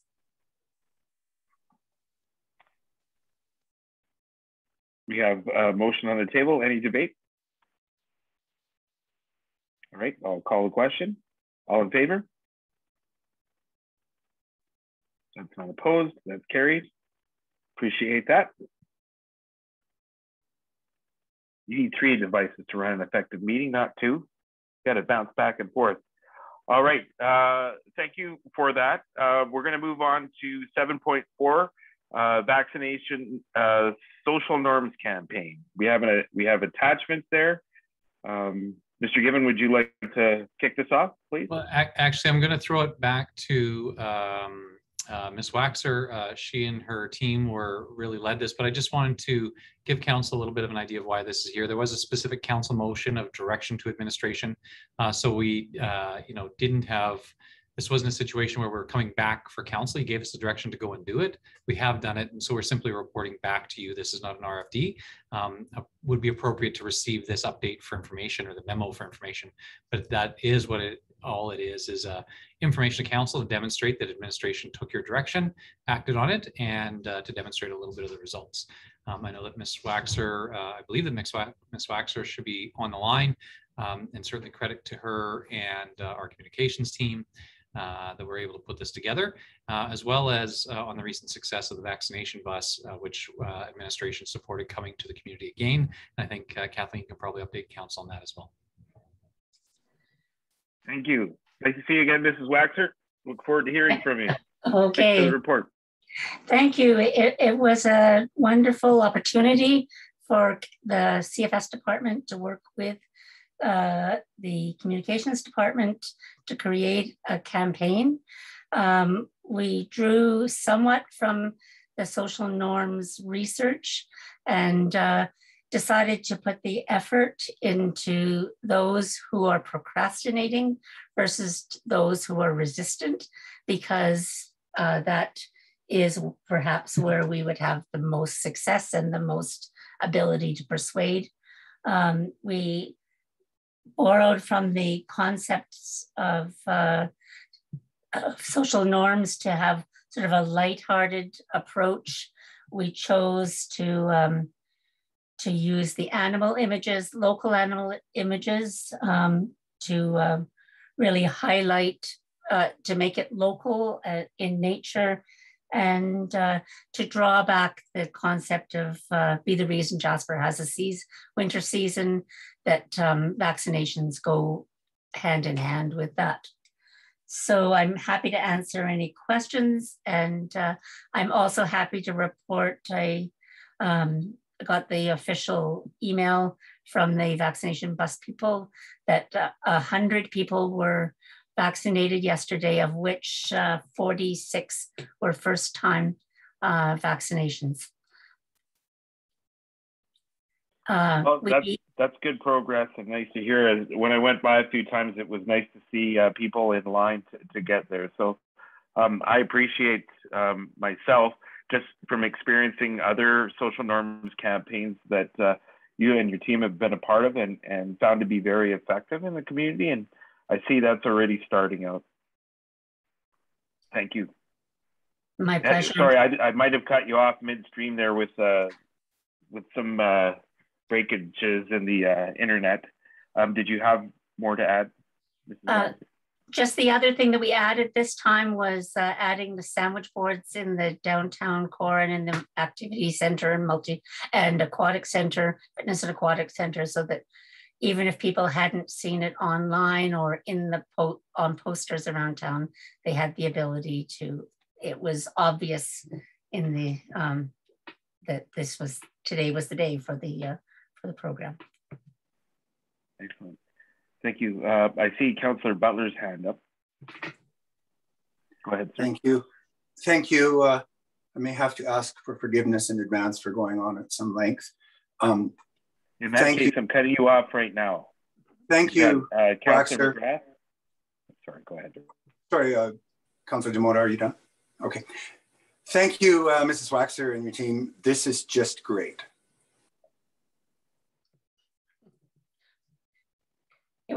It was our pleasure.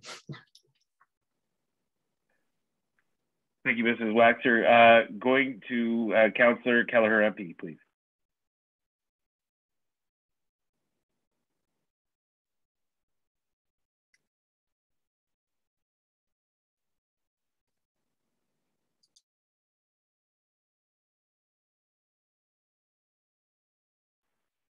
All right. We've had some technical issues with Councillor Kelleher MP. I'm sure she'll be back. Did anyone else care to speak at this moment? I'm here. Oh, sorry, you got it? Okay, go ahead. I just want to thank Ms. Waxer, and I have to say it was great downtown. As I was down about town yesterday, to see many people lining up and going in that direction. Thank you, Ms. Waxer, for your presentation, and to the staff for this. This is awesome.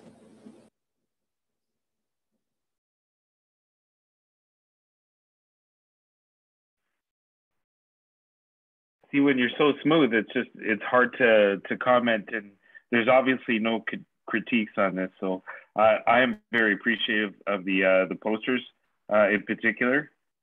Councillor Butler.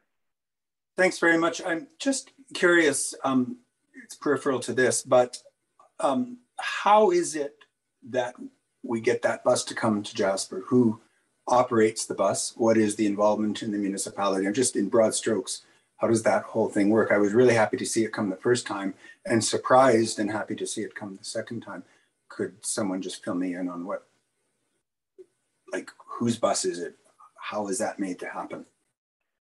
Who'd like to take that, Mr. Given or Mrs. Waxer? Well, Ms. Waxer is going to take the lead and should take the credit. She spearheaded that for us, so I'll let her describe the operation of the bus. But I'll just say that we did support the bus coming as a municipality as a part of this overall campaign. We needed to have sort of an action point to drive people to action, and investing and participating in the bus coming was a part of that call to action. But Ms. Waxer, do you want to speak to the bus itself?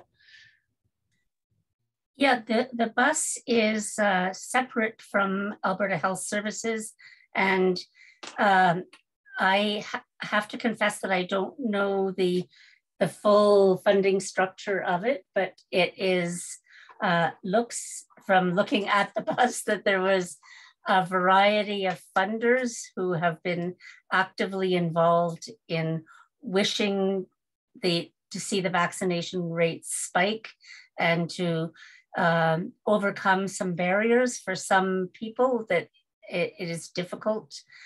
There's some barriers that have made it difficult for some people to get vaccinated. And I saw that there was, I think, WestJet and a whole bunch of other businesses that were actively involved in setting this up. And I think initially when they were traveling, it was based on the initial funding. Now I think they are requesting some financial resources from the communities that it is, that the bus is visiting. But they also indicated that just our day yesterday was one of the most successful days they've had. Thank you, Mrs. Waxer. And more of a congratulations to you on that again. Mr. Given. Yeah, I was just to be a little bit more specific about this visit. This was a partnership between local industry and the municipality. Some of the major employers in the community, along with Tourism Jasper, recognize that there is a need to make it easier for some employees who might wish to be vaccinated to do so. And so that's where the conversation arose if we could get the bus back again. The municipality partnered with those employers and Tourism Jasper to fund the cost. And Ms. Waxer, you can correct me if I'm wrong, I believe it was approximately $5,000 for the day that was split between the participants. And from the municipal perspective, I was happy to okay that as a part of the call to action, as a part of the campaign and investment in public health from existing municipal funds. But it is privately funded. And there is a not-for-profit NGO organization that is running the bus. It is supported by Alberta Health at some level, but its operations are independently funded. But people walking through were able to receive their vaccination record as they would have if they would have gone through a regular Alberta Health Services station. It just provides an enhanced level of flexibility. And I think, as Ms. Waxer might have referenced, that ability for them to vaccinate without as great a concern about provincial health card status. We know that in Jasper, we may have people working in the community that are not necessarily Alberta residents with Alberta healthcare cards, and the vaccine bus makes it much easier for them to receive their vaccinations than it might have been going through the traditional AHS channels.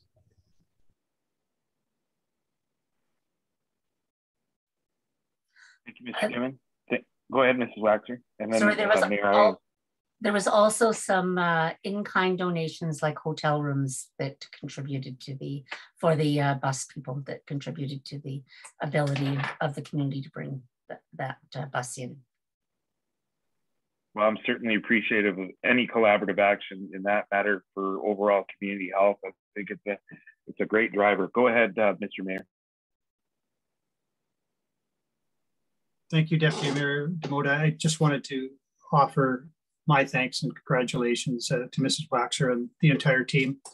A really great rollout. I really do appreciate that you focused on those who might, for any number of reasons, procrastinate, because there was no chance and is no chance really of success for those who are simply obstinate. But you focused well. I really appreciate it. It's an opportunity to as well thank members of the business sector who have contributed. They recognize the need for this. But I think at the same time, we have to congratulate our public generally throughout the community who have responded in an appreciable way to our efforts to enhance vaccination rates. We are slightly above the provincial average, but much better than many in the province. And that's credit to the work of community-minded citizens who recognize the value of protecting themselves and each other's and the businesses that they work at. So thank you for that work, but thanks to the community as well. Our numbers are are looking good. They can still improve, and I know that you'll continue to try and make that happen. But credit goes a long ways in this circumstance, and credit the community for the response. So thank you. Thank you, Your Worship. I did have a question that came to mind for you, Mrs. Waxer. The availability of the bus, is there an opportunity if we see certain issues like COVID cases rise again in the community, the opportunity to have this service brought through town again? Is it on a pretty tight schedule, or is there availability on rotation to have it come through again if need be? I would say that it was, they were a very easy organization to work with, and the crew on the bus yesterday indicated that many people getting their first shot inquired whether it would come back again, and they expressed enthusiasm for returning to Jasper because the turnout was significantly better than it has been in many other places, and they saw value in spending their time here. So I would anticipate there would be no difficulty in booking the bus again if that was so desired.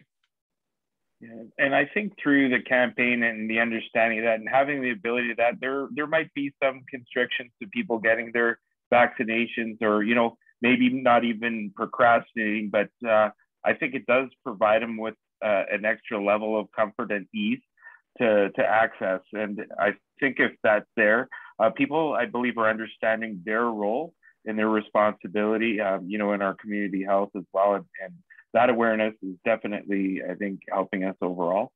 And if that ability to come through again, and hopefully cost isn't prohibitive, it would be nice to see a return and to help those with a second dose, or third for that matter, for the ones that need that. Is there anyone else that would like to add? All right, thank you very much, Mrs. Waxer. Thank you for the report and the efforts from your team. My pleasure.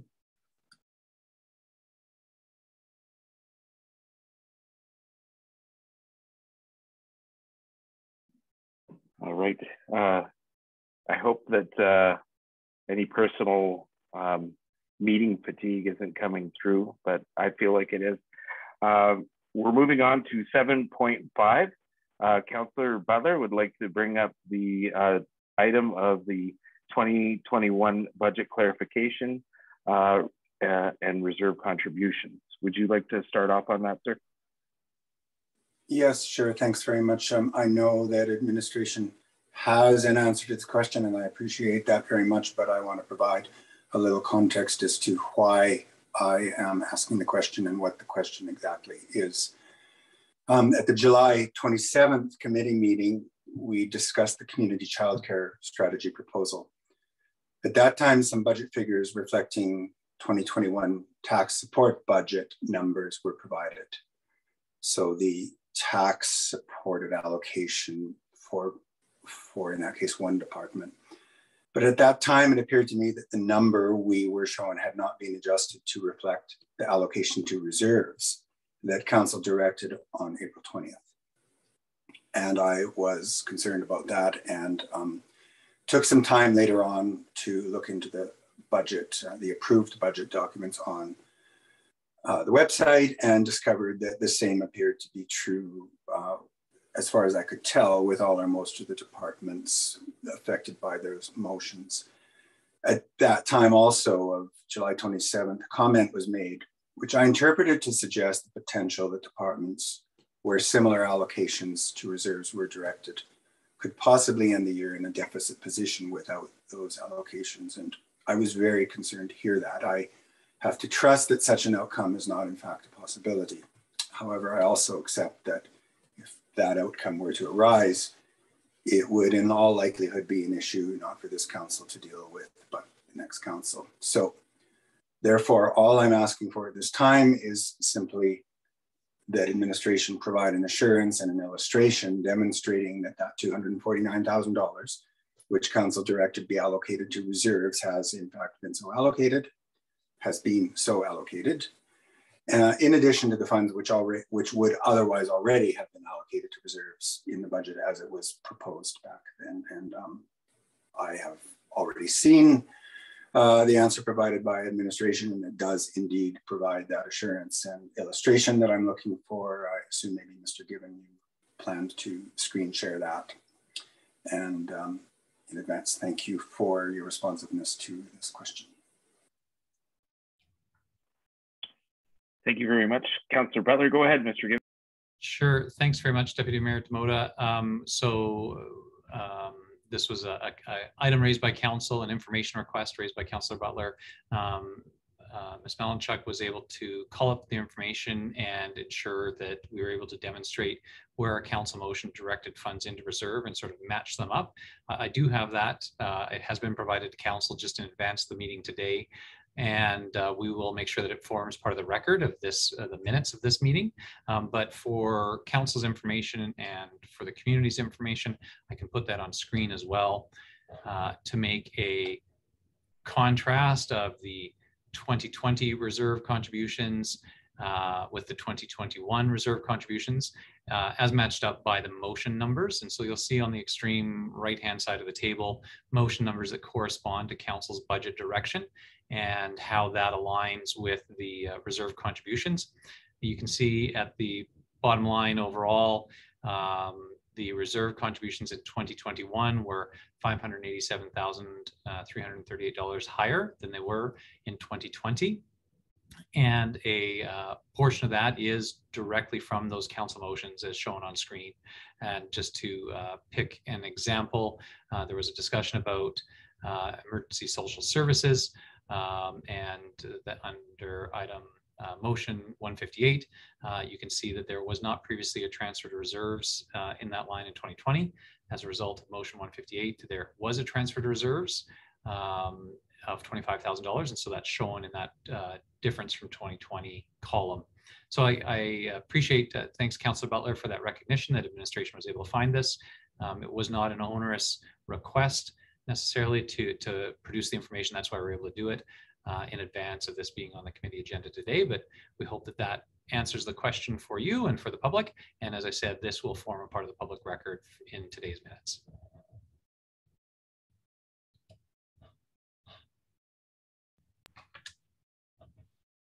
I appreciate the update, and you've already clarified, Councillor Butler, that that answered all your questions that you wanted to ask today. Go ahead, sir. It does indeed, and again, thank you very much for that. I appreciate it.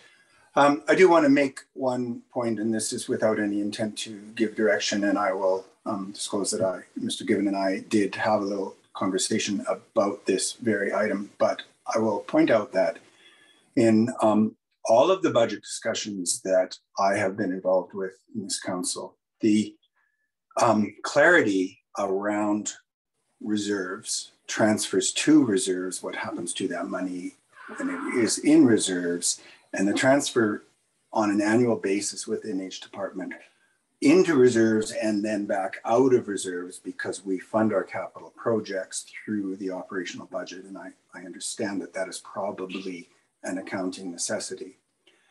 However, it is not very transparent and visible. I like to think that I get the budgeting process, but this was an example where in the end, what appeared to me to be a significant problem was really just a problem of formatting and presentation of our budget.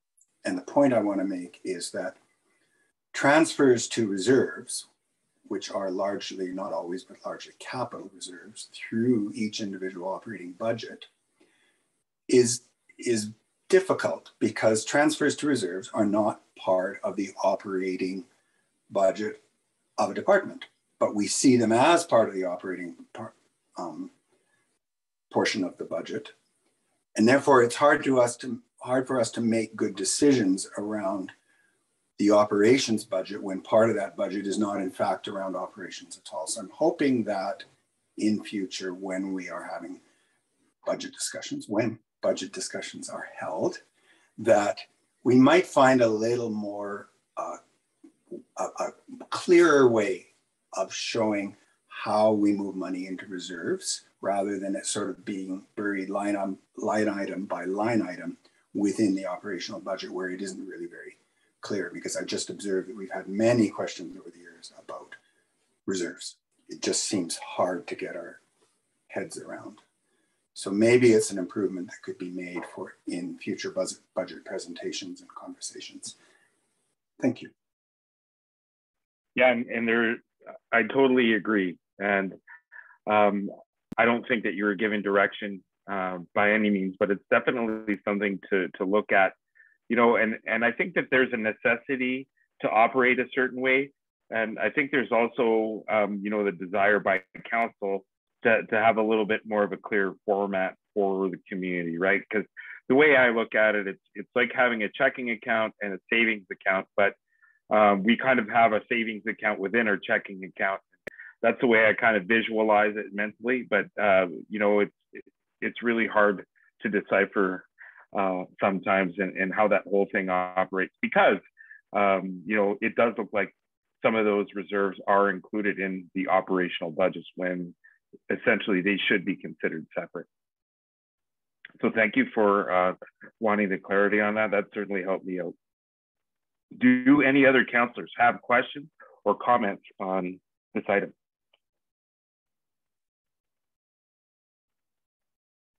Right. All right. Thank you very much to Councillor Butler and administration for providing that clarity. I'd like to move on to agenda item 7.6, an item that the mayor would like to bring up, and it's a draft letter to Premier Kenney. Go ahead, sir.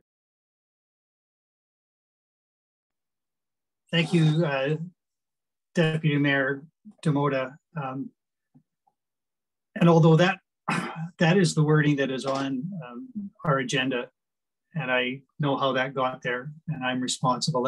It was not the intent that this would be the new business item I wanted to discuss. My intent was to have a topic regarding the municipal position in respect to vaccination policy generally, but I see now that I chose the subject line draft letter to Premier Kenney, which is part of it, but not all of it. So this is a discussion that I forecast a week ago at council that I would like to have, and we had some important discussion for sure last week regarding this, and I appreciate the input from administration at that time, particularly Mr. Given and Mrs. McNabb. I would still like to have council consider more specifically whether or not we as a municipal council ought to consider some sort of vaccine policy for our own facilities. I do appreciate that in some circumstances we might rely on user groups to regulate the requirements on their own members, but there are some facilities that do not specifically have user groups. They have groups of users, but they're not consolidated. So for example, the fitness center, the aquatic center, I wonder whether we should consider whether to maintain the health and safety of our users, we ought to have some sort of vaccination policy. And the reason is, of course, for people who are exercising, masks in indoor spaces are not required. We notice around the province and elsewhere across the country, private industry taking steps. So the Oilers, for example, and I saw FC Edmonton today announced also that it would have a vaccine policy. It's something to be considered, I think, for safety. Beyond that, I think it sends a clear message to our own industry that we are supportive of that type of approach. And more we see across the province and the country, individual businesses adopting vaccine policies to protect their staff, to protect the public, and to be able to keep their businesses open. I think it's a relevant thing to be considering now, how we support local businesses. Looking back, I think it was September 3rd that the new restrictions came back in. They seem to be targeted heavily at the food and beverage sector, which is a large sector of our local economy. And they are hurt immeasurably by those restrictions. And yet there might be another way to approach the issue of safety without the closures that have been imposed. So as part and parcel of our consideration of what our own stance ought to be as a municipality, I had proposed that we perhaps consider writing to the Premier and some of the relevant ministers a letter indicating, if council so chooses, that we support an approach based on vaccination policy. We've seen mayors of the greater Edmonton area do that already.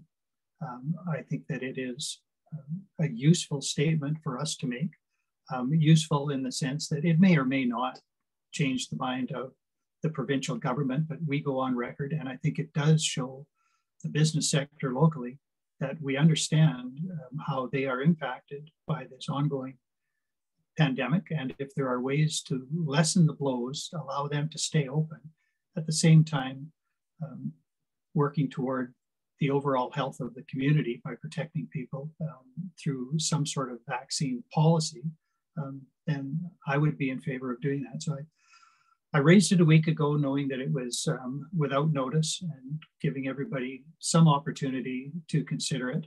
I appreciate that administration has concerns about how any sort of policy might be implemented. But on the other hand, if we can find a way to do it, then we set an example for businesses in the community who might be prepared to follow suit, and they too are not quite sure how that would roll out. I think it's a topical matter, an important matter for our community, particularly as we are focused on community health. So I welcome hearing from the rest of council on how we might proceed, and specifically whether there is interest in sending a letter to the provincial government and the Premier in particular, indicating that we support, if in fact we do support, a policy at the provincial level predicated on vaccinations rather than simply restrictions on business. And that's all I've got.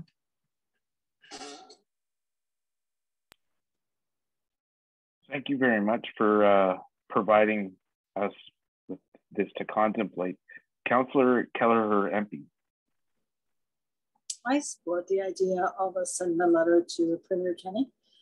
There are certainly people in our community, and there's people within the province that have health issues that won't be able to be vaccinated. And I believe they're given a certificate as is to say, just like masking if they're not able to wear one due to their health, to go on and off buses and that.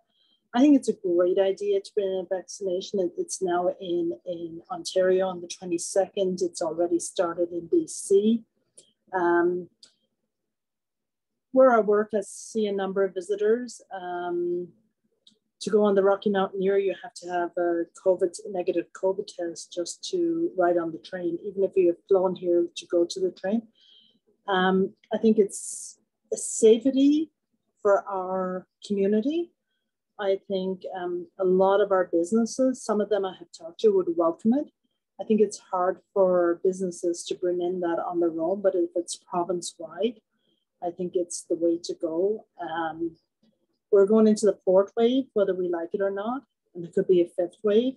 But I think to protect ourselves and to protect our community and to keep our economy going, I think we need to ask Premier Kenney to step up and to bring this in like the other provinces. Thank you very much for those comments, Councillor Kelleher MP. Would anyone else like to add to the conversation? Councillor Butler, go ahead, please. Thanks very much, and thank you, Mayor Ireland, for bringing this up. I have been thinking about this more or less nonstop for the past week since you brought it forward, and admit to real mixed emotions on it. I abhor the idea of vaccine passports because I hate that we have to do this. But I think we have to do this, and I think the provinces who have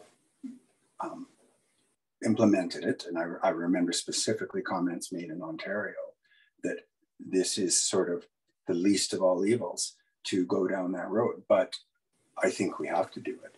And I was still feeling mixed emotions about it until I read on CBC the past couple of days just exactly what is happening in Alberta with respect to COVID numbers. We are now in the highest COVID numbers by some counts, in particular ICU admissions, that we have ever seen. And that is with a tolerably decent, though low relative to across the country, amount of vaccination, and with restrictions in place. And the restrictions are no longer working, and vaccination is where it's at. So I am in favor of lobbying the provincial government, sending a letter to Premier Kenney, imploring him to reverse his obstinate stand on this. It is the first time that we as a municipality will reverse our trend of taking our lead from the province, and I have always been comfortable with our broad approach to take our lead from the province. It is the first time that we would be in the position of actually prodding the province, but I think that time has come.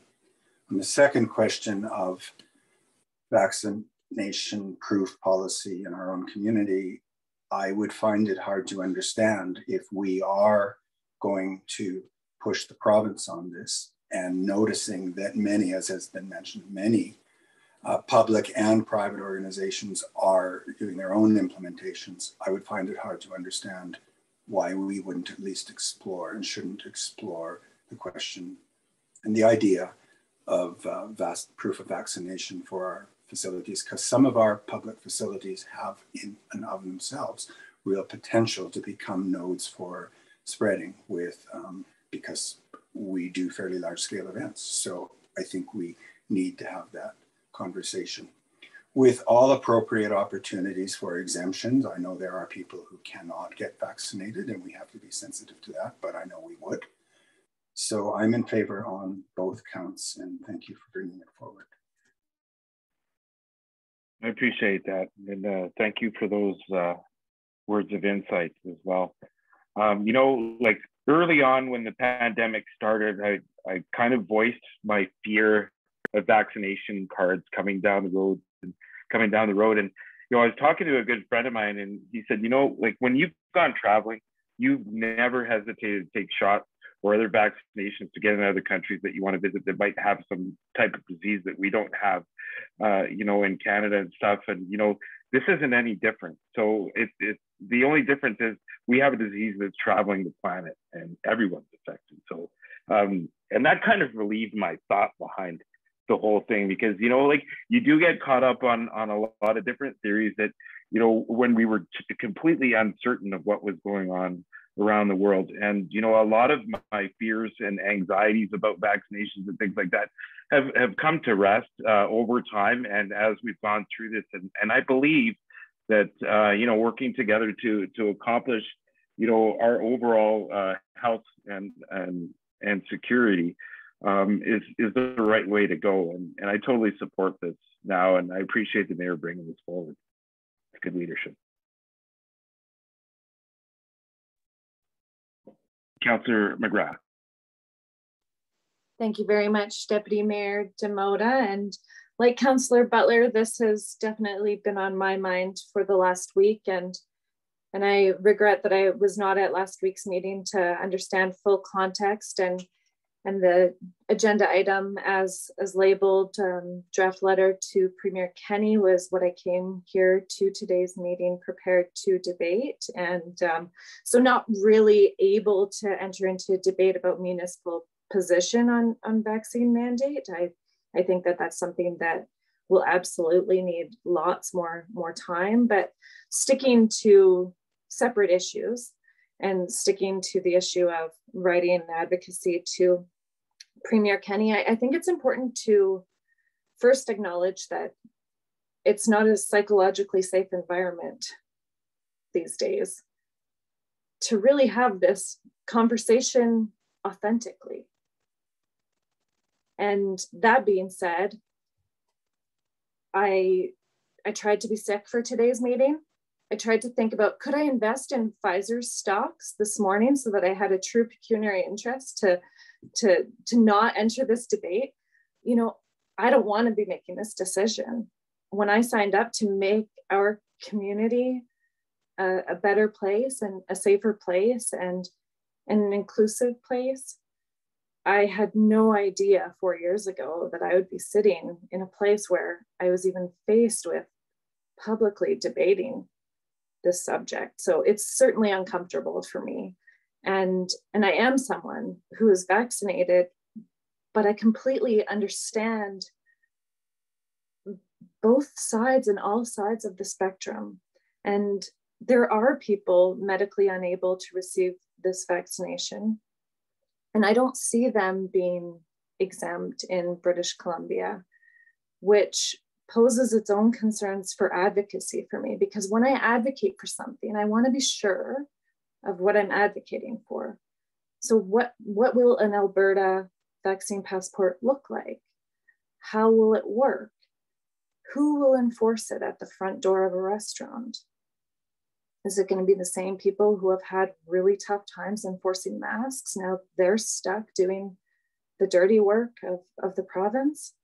And how's that going to impact the frontline workers in our community? How will it look like locally? What individual places will be subject to said passport? Those are the types of questions that I would need answered by a subject matter expert in order to fully and wholeheartedly advocate for vaccine passports. I don't know what the medical exemptions or religious exemptions look like. As far as I'm aware today, one day after they've been implemented in British Columbia, there isn't any.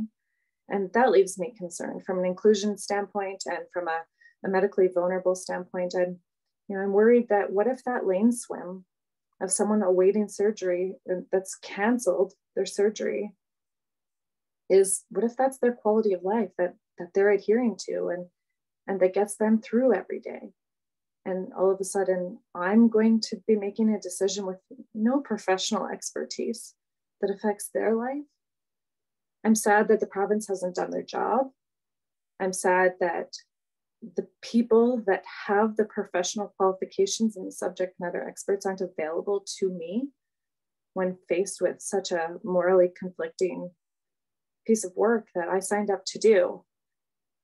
And I don't know how I'm going to vote, and I don't know how I'm going to move forward. Of course, I understand the detriment and the critical nature of the situation in our province today. And I want a healthier Alberta, and I want to make sure that everyone is protected from COVID-19. But I'm seriously morally conflicted, and I wish it was easier. Well, I must say that I do share some of your confliction, and having some friends and family that are strongly against these types of initiatives. I've learned to understand their points of view, and you have very many valid points, and I certainly understand where you're coming from. It's just a very tricky time to be a politician at any level, and I really appreciate the depth of consideration that you're taking towards this. Thank you. Anyone else?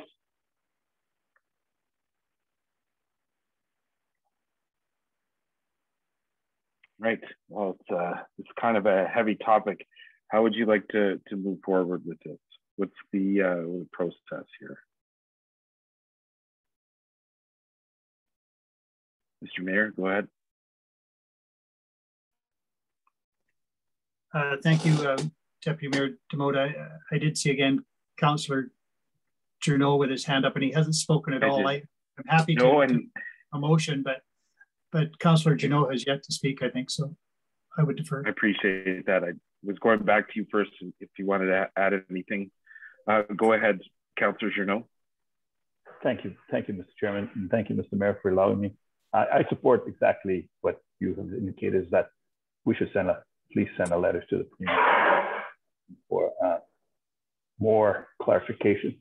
But as well, I'd be looking forward to a policy for our facility as well. And that's another discussion. Thank you. On that basis, now I see Councillor McGrath as well with her hand up. Councillor McGrath, did you have something to add before the mayor speaks again? Well, it's a question for the mayor, and understanding that the intention is to work on the letter outside of a public meeting. Is there any appetite from this council to advocate for medical exemptions in Alberta to said vaccine passport? Is like the context of the letter is what would make my vote more clear. And I understand that we're not prepared for that in this discussion today, but I'm expecting a motion to be presented, and in order for me to vote on the motion, I would love to know if there is a desire from the Jasper Council to suggest to the province that there should be exemptions, or maybe there's a feeling that there shouldn't be. I want to know a little bit more about the context of the letter that we would be writing. Well, personally, I think if it's going to be a letter from council, that it should represent how we feel overall, and I would be open to having that discussion broadly and what we think should be included in our request. And I want it to be collaborative, at least if we're going this way. I know that the mayor is presenting this, but at the same time, I do share your thoughts when it comes to that, and I think they're valid. So I would like to see something like that as well, Mr. Mayor. Thank you for that. And personally, I have no difficulty accepting the premise that not everyone can be vaccinated and that some exemptions will be necessary. My intent here was firstly to see whether there's general council support for engaging with the province, and then on the basis that there is direction to proceed, we can take the content of the letter offline, discuss it among ourselves, and confirm the content of such a letter. I had intended, with your approval, Mr. Deputy Mayor, to divide the motion, one to be a motion from council to direct the mayor to write such a letter, and then we can discuss the content of that letter in another venue. And then it's a separate standalone motion with respect to directing administration to develop a local vaccination policy or proof of vaccination policy for further consideration by council. So I'm not saying go ahead and make that policy right now, but work on it, bring a draft back to council. But I do agree that if we are going to ask another level of government to set a policy, we ought to be prepared to engage in policy setting ourselves. But we're not at that stage yet today, and may not get there without direction. So I would propose separate motions, one directing the writing of a letter, one directing administration to come back to us with a draft policy for consideration, and accepting that exemptions may be part of that. That's reality. It was with our masking bylaw, it may be again. And I will say that I have hesitated to use the phrase vaccine passport. And instead, I think that a proof of vaccination policy is more encompassing and means something different. And there are questions, legal questions in particular, that arise about who can establish a passport in any event. But a policy is a different matter, and I've made my arguments in favor, and I've heard also. I would propose 2 separate motions if that is acceptable to you as chair, and then we can see where we're at. But acknowledging Councillor McGrath's concern about exemptions, I think that could either be in the content of the letter or something for further consideration for our own local policy if we get to that. Okay, well, I would like to make some comments on that, and I appreciate that you've broken that up. I'd like to make a comment and then like a question for clarity. Like, so in advocating, you know, for our community to provincial government, as any decision, I try to bring in the 3-filter process. Is it good for the entire community or the community as a whole? What are the costs, and is it the right thing to do? Well, I think getting to the 3rd item, you know, doing nothing right now is not helping anybody. And I think moving forward on some type of policy at a provincial level is the right thing to do, regardless of what it might encompass. Burying your head in the sand at this moment, and you know, I don't want to take a political position, but I'm frustrated as a municipal leader to have any movement forward, because we've often gone with the province on, and we've kind of stayed by, you know, the mandate provincially. And I think now that we've got to take some, you know, a little bit of action here, I think is the right thing to do. I believe that we have taken that process before when we went to mandatory masking just before the province decided to go forward. So we did go, you know, provide some leadership in that direction. And I think it was beneficial to the community at the time. So I do want to support some type of initiative and you know, and having some contribution to what that letter would look like. Secondly, on the second part, Mr. Mayor, if we look at, you know, our local policy, would that policy, is the intent for our municipal service areas, like in our buildings, or would that encompass an overall municipal stance for including the private sector buildings and operations? My intent was to focus on our own facilities. Okay, we provide access to public facilities, and I think we have an obligation to make those safe. So the policy would not be a policy to direct others in the community where the public may have access to private indoor space, but focus on our own facilities. And if you made that clear already, I apologize. I just needed some further clarification on that. So, okay. Does anyone else have any comments or questions to consider? I'm sorry if I missed someone with their hand up. Are we okay right now? All right, so Mr. Mayor, would you like to address the motion for the first part?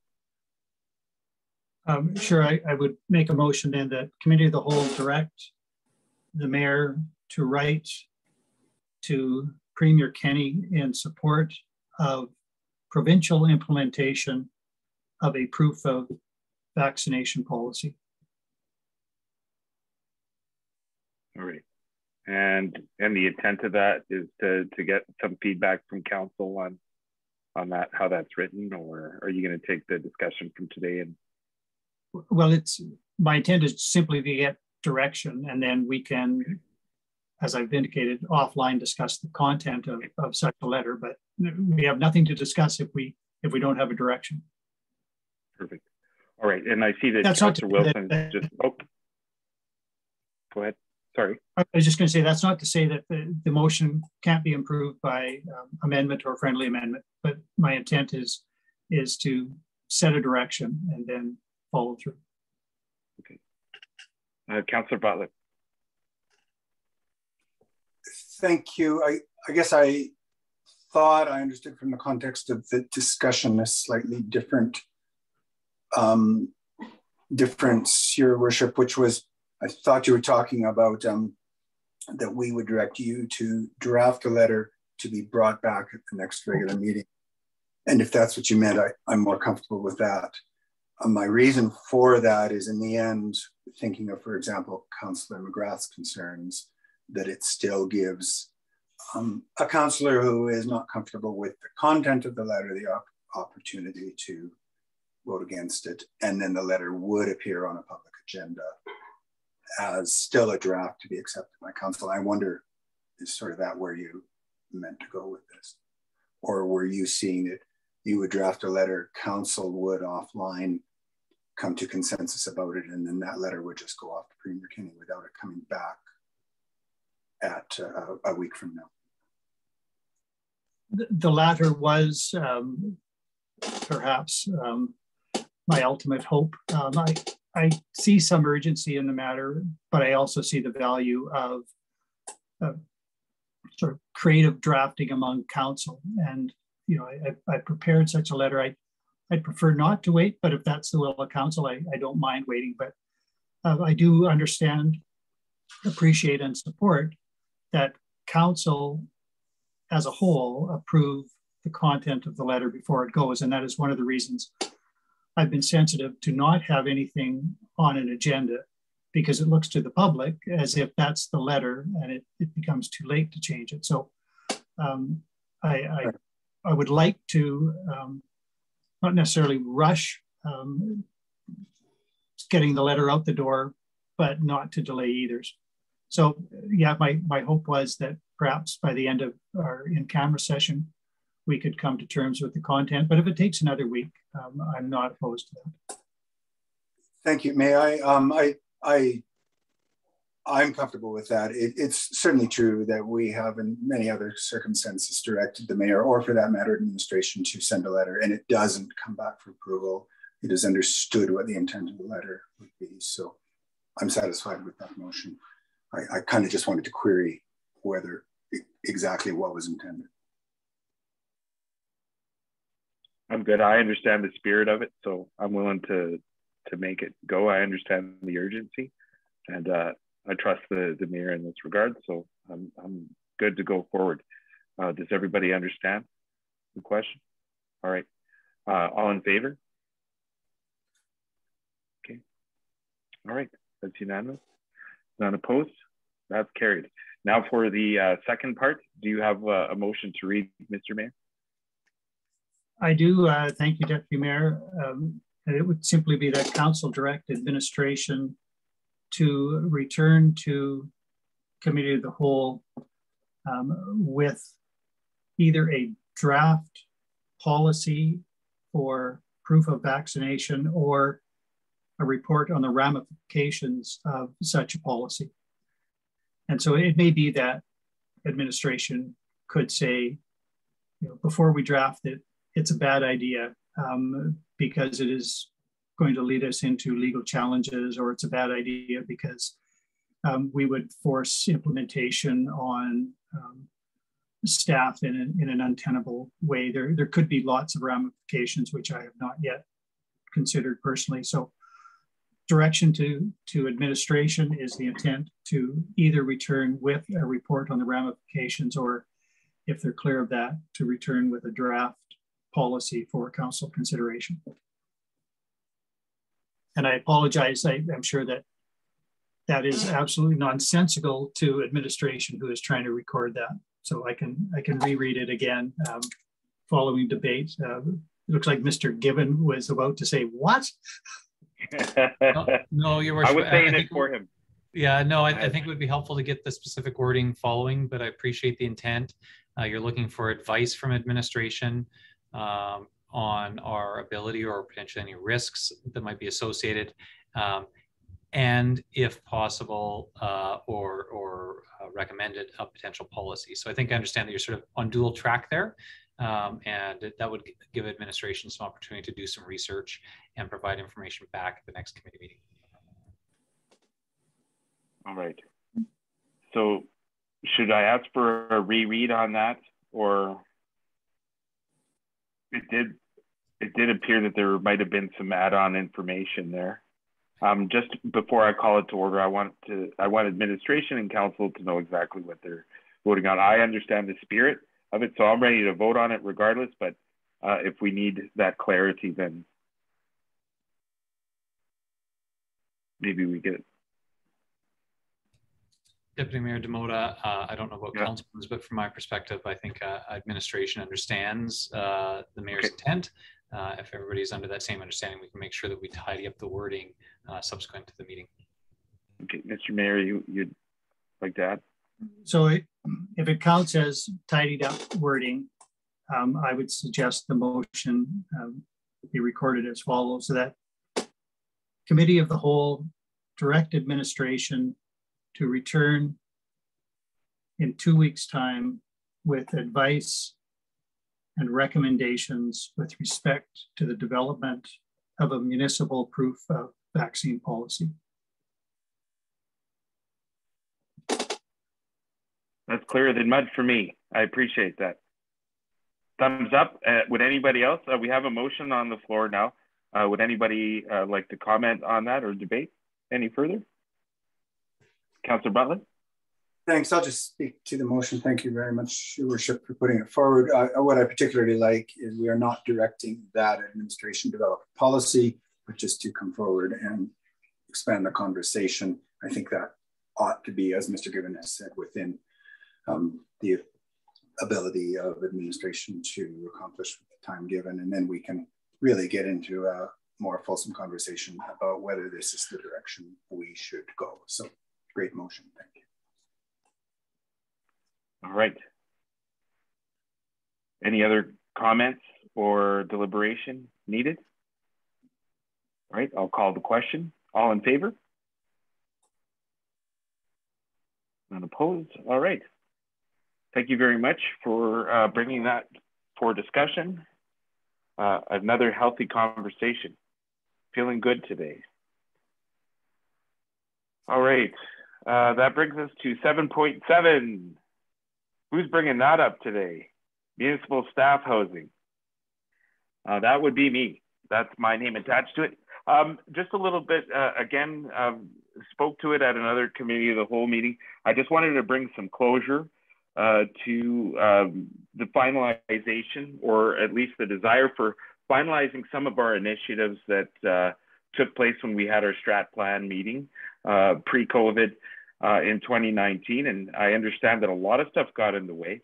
And, you know, we had some discussions recently about the need for some more housing, municipal housing in the community. But the last time around, Councillor Butler had brought to, had brought the point that we don't have a municipal housing policy. And I think before we can go anywhere on that, again, like many of the other discussions today, I don't want to burden administration any further. I don't expect anything to get wrapped up before the end of this council term on this topic. I know my initial desire was to see if there would be a viable way to add to our inventory with the least amount or zero impact on the budget. And, you know, do we have enough coming in as rental and, you know, offset by our expenses to other rental areas to really justify moving forward? And I think that even with, you know, not to take away out of any of the places that we're currently renting now, but would it be beneficial for the community as a whole when, you know, it comes to, you know, the purse string holders to really look at what is the most sustainable thing for the municipality itself when it comes to taxpayers' dollars and where those are going. So I know that we can't partake in those discussions right away. We were trying to get that in for the 2020 budget before many things went sideways. So I understand the impediment of it. And, you know, I have a natural frustration for it, but again, I do understand it. So moving forward, I do want to set up the next council and other, you know, and the future of, you know, people coming to work here and having the ability to retain or attract staff here. And as part of a budgetary conversation and the viability of continuing to grow and go forward. So having said that, I was looking more for today to maybe provide some direction to administration to come up with some policy around our existing housing and what that could encompass for our future needs as well. Because right now we don't have anything in regards to our current housing situation. I'm entertaining some conversation and debate on this, if anybody would like to add. Oh, thank goodness. I thought I was on mute the whole time and you were all just nodding your head. Councillor McGrath. Well, thank you, Councillor Demota. I appreciate the suggestion of looking further at municipal staff housing. Specifically, I think that there is a need for a policy in regards to maintenance of the houses that we do own, and what that maintenance might look like.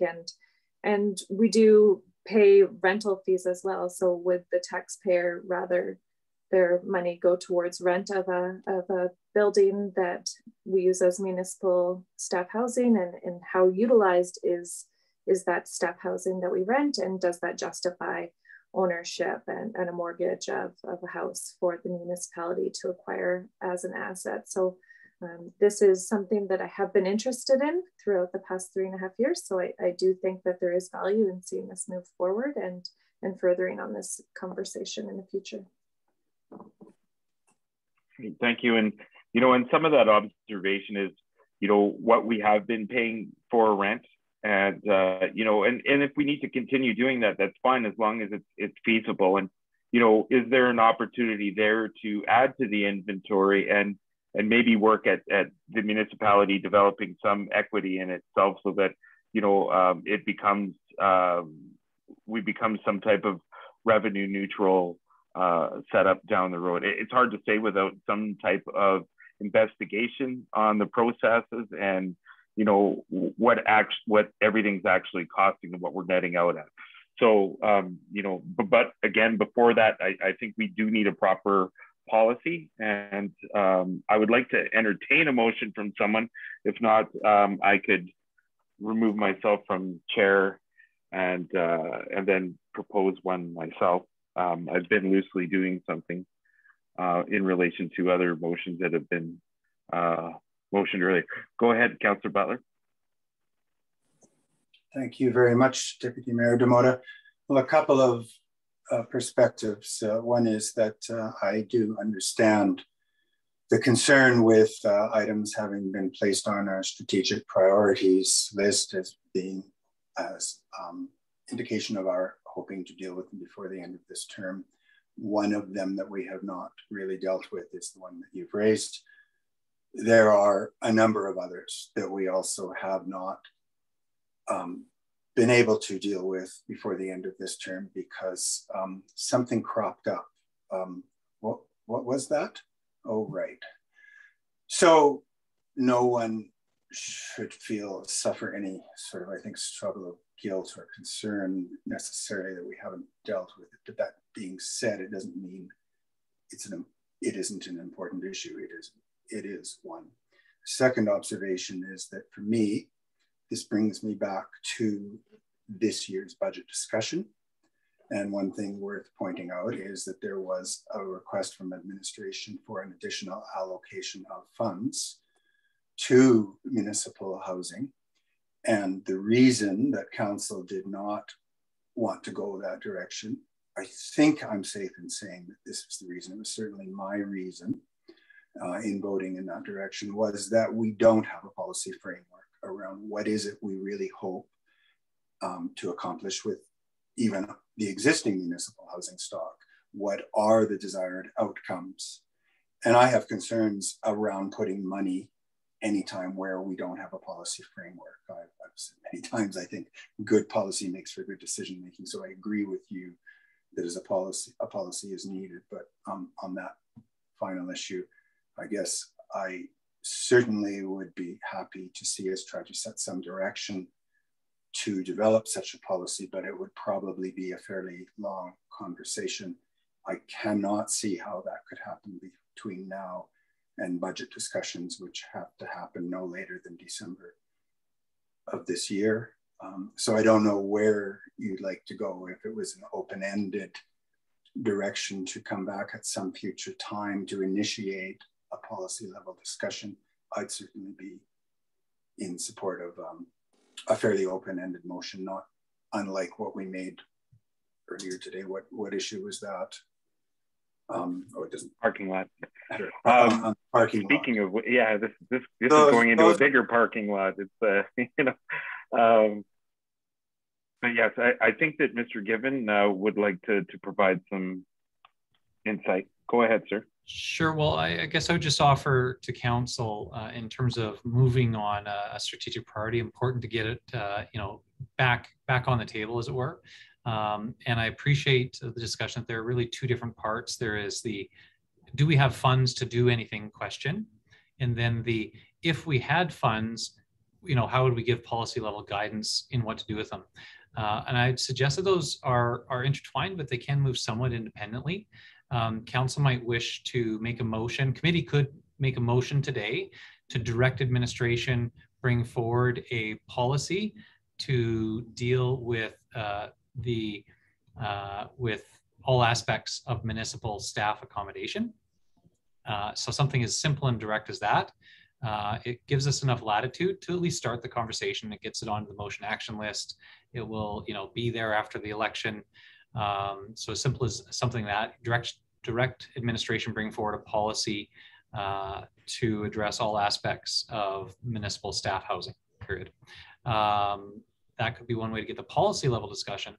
And at the same time, you may also wish to refer funds for the acquisition of municipal staff housing to the 2022 budget discussion. The next council would then potentially see some advice from administration reflected in the budget, but ultimately the use of that money would depend on two things. First, council passing the budget, and then secondly, council passing a policy ultimately that would direct how that money would be used. It just may be a bit of a challenge to act on the priority if there's nothing in the budget in 2022. So you sort of need to be able to do both. If you want the next council to be set up so that sometime in 2022 they could take some action, you may also want to refer at least a placeholder to the 2022 budget discussion so that they could have that decision point. Of course, because something is in an approved budget, it does not necessarily mean that it's spent, particularly when acquiring assets. So I think it's possible for this council today to start the process on both of those. And I think both could be started today, and they would move somewhat independently, but we have to recognize, of course, that they're both sort of attached ultimately. And I appreciate that, taking that twofold approach. And that's kind of what my intent was today. I do want to remind council and administration that our strategic priorities, you know, were designed on the potential that councils might have larger turnovers in some years than others. In our last experience, we decided to start our strategic priorities a year in, and then go to a 4-year process, so that we've developed kind of our processes to go into the next council, so that the new council has time to get on its feet and work with existing framework that has already been established. So this is still part of that, and I don't mind going forward with it. So if anyone would like to present a motion for this, you know, at least for the first matter as far as developing policy, go ahead. If not, I can relinquish my position as chair. Do I need to do that if it's just committee moving to, yeah, okay. So if I may, I'm going to default to the mayor then, unless anyone else has like to pose that motion. I don't need to have it just because I brought it forward. It makes no difference to me. It's a matter of, you know, the betterment of the community. So. Okay, so I'll hand over the chair to Mr. Mayor, to the mayor. I move that committee direct administration to bring forward a draft policy to address all aspects of municipal housing. Is that clear and concise? It is clear. Thank you for that motion, Deputy Mayor Demota. Did you intend to qualify the motion in terms of timeliness? It seems entirely open. And maybe at a future committee, at a future committee of the whole meeting. Okay. So that doesn't put anything on this term. And then if the next council feels that it's a priority to move forward, if it's on the motion action list, then I don't know what the specific date is. If we want to have December 2021 there, so that it's within the year, and then the next council can decide if they would like to change the date, or administration big board, we just can't make it happen within this cycle. We need to move that down the line. So yes, okay. So I'm going to friendly amendment. Okay. I understand the motion. Thank you, Councillor Journeau. I believe Councillor Demota forgot one word. You said municipal housing. You meant municipal staff housing. Housing. Correct? That's right. Well, all aspects of municipal housing, yes. Well, that's a different subject than what you introduced. Okay, all right. Staff housing. Staff housing.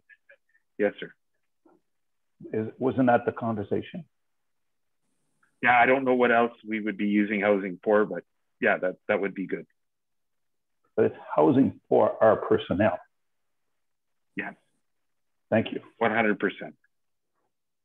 Well, beyond that, is it not housing we own for our personnel? Our personnel are housed in lots of houses. This is municipally owned staff housing. That's what you're talking about. That's right. Exactly. Thank you. Councillor Butler. Well, except it isn't all municipally owned even now. So I would not want, right. I think we do want to keep the conversation when it happens general, because as it is now, we are renting some housing, which in the view of some, I think, I'm not speaking for myself, but I have heard concerns around whether that is the best way to move forward. So sorry, I just want to clarify. It doesn't need to say municipally owned staff housing. It could just say municipal staff housing, because it's still what we're engaged in. Okay, sorry. Go ahead, sir. Sorry, I'm not on the chair. I'm not chairing.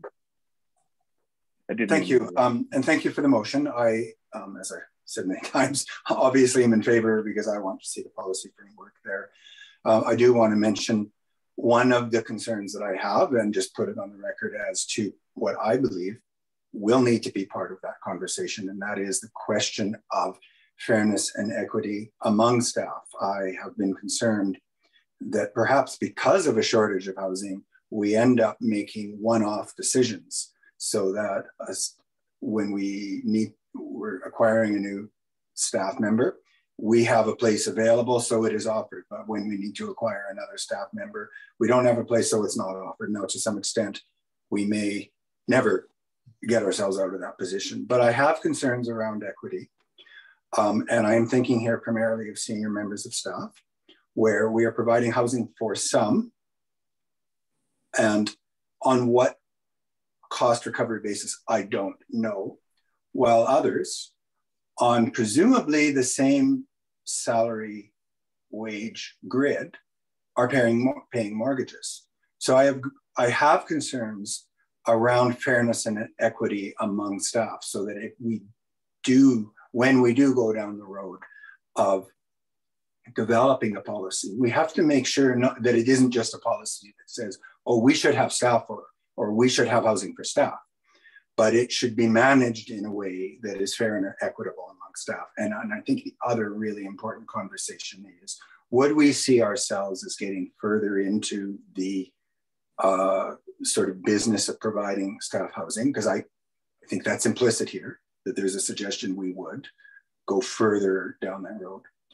Would we see this primarily as transitional housing that would be offered for a period of time, with the hope that staff would then go on and invest on their own? Or would we consider this to be long-term? I think those are two very, very important things that ought to be part of that policy conversation. And two sticking points for me when this question has come up, well, should we buy more housing, without those issues sort of addressed, I just can't see how I could consider it as being a good investment for the community without addressing those. That being said, I am certainly in favor of the motion, and thank you for putting it forward. Any further debate on the motion? Councillor Demota, you may close debate, and I see no other hands. Yeah, if no one else has anything else to say. And it's for a lot of those reasons why I was bringing this forward, because there needs to be some equity. And, you know, other businesses and agencies in the community have expanded, or at least kept quite a bit of their housing to retain staff. So, and even to attract staff here. So it's just, I think we're gonna run out of runway when it becomes feasible for us to be able to add to our overall inventory. And I think that earlier on that we do that, and I do understand that, you know, that does put a little bit of a hindrance on other people that are needing to buy in the community, and it does take away from the overall stock as far as housing goes. But at the same time, you know, we have been lucky in the past where we've had directors and people that have families in the community that are able to stay here because they've made they've created opportunities for themselves to own their own housing. But that's not always going to be the case, and we need to be cognizant of that. Thank you. I lost my earbud. All right, thank you. Is there any need to restate the question before I call it? Everybody's comfortable what we've decided to vote on? All right, I will call the question. All those in favor? There are none opposed. That is carried. Thank you for that. And I cede the chair back to you, Deputy Mayor Demota. All right. Well, maybe I could save the second part for another committee meeting to discuss the budgetary concerns for moving forward with the purchasing of housing, or at least bring that to the table for a future budget meeting. I don't have the proper wording that I want around that, unless somebody else had an idea that they wanted. I wasn't prepared to move that forward today, and I think a little bit of discussions on that. It was to my understanding at one point that administration did partake in a minor study of its own to address where we were financially with what was coming in, what was going out, and what we had, you know, as far as our equity, our local equity.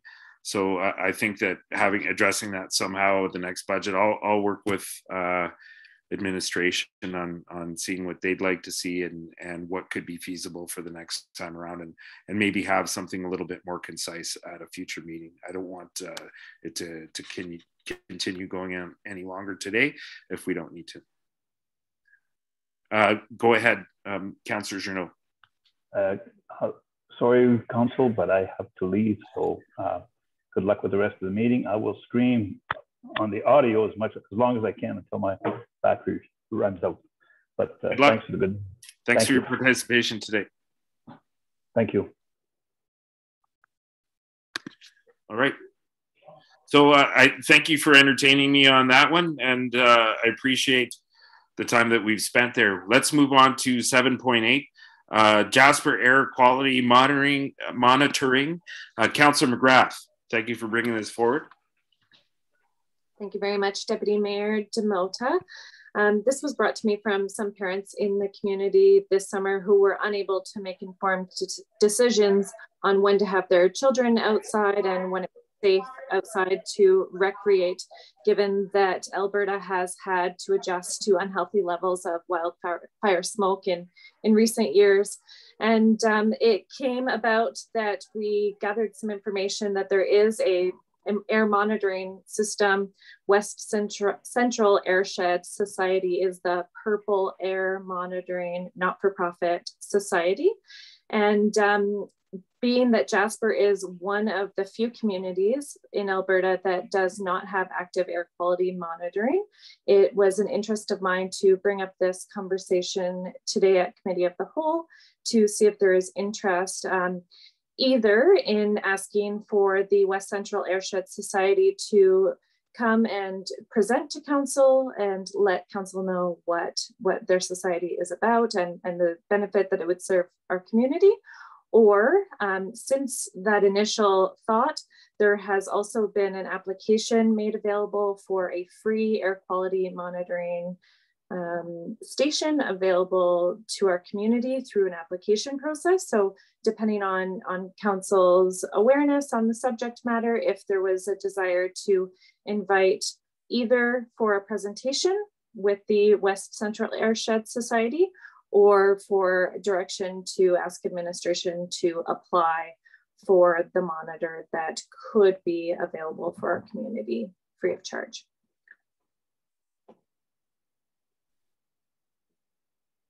Well, I certainly appreciate that, and I think it's a really good endeavor to pursue. Does anybody else have anything to add? Questions, comments? Go ahead, Mr. Mayor. Thank you, Deputy Mayor. We could certainly get this information by inviting someone, but the questions I would have would be minimal, and it seems a bit intrusive to do that. Assuming that we applied for and received a free air quality monitoring station, do we know anything about the skills required to maintain and operate that system? It looks like Councillor McGrath does have a response to that, so I'm eager to hear.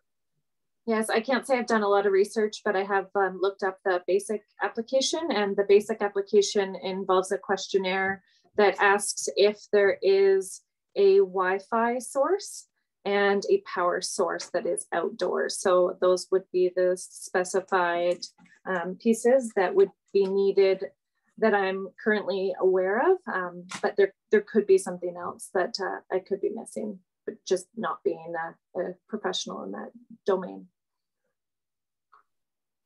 Well, I definitely think it's worthwhile to pursue it, and I think I'm not sure exactly if there's a motion here, but if we were going to give direction to pursue this, I definitely think it's worthwhile, and at least to find out the costs and the hidden costs involved, and I'd like to support that for sure. Well, I can make a motion. All right, I don't think anyone else wants to speak to this, and maybe there might be some debate behind it after you do, so go ahead. Great, so I move that Committee of the Whole direct administration to apply for a purple air monitor through West Central Airshed Society for the municipality of Jasper.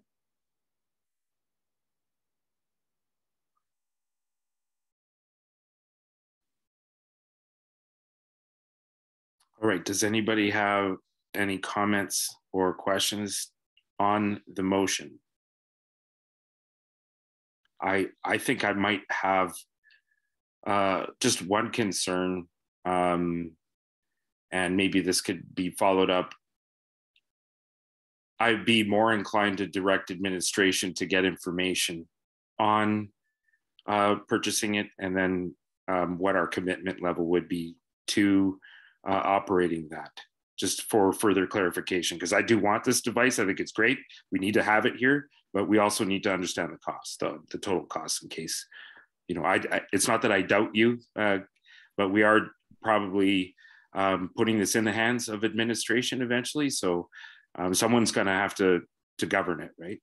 Go ahead, Mr. Given, you had your hand up. Sure. Councillor Demota, since Councillor McGrath asked to have this on the agenda, we've done just a very preliminary look, and the West Central Airshed Society does have this free offer that's open to both residents and also it looks like entities like the municipality. In the information that they have online, there don't appear to be any operating costs other than the cost of the electricity, you know, standard household plug-in type of electricity, and it also needs to have access. to a Wi-Fi network that is protected, password protected. We would be able to provide both of those within existing municipal operating budgets, of course. And the information further suggests that they would actually do the installation, come in and do the installation. So it appears that it'd be very low cost to the municipality to apply to host it. I don't know whether or not they're looking for multiple units in individual communities, or if anybody does have one of these units in Jasper. It doesn't appear that they do. So certainly if it's still available, it appears that it would be low cost in terms of the implementation, and ongoing operational cost appears to be next to zero. Councilor Butler.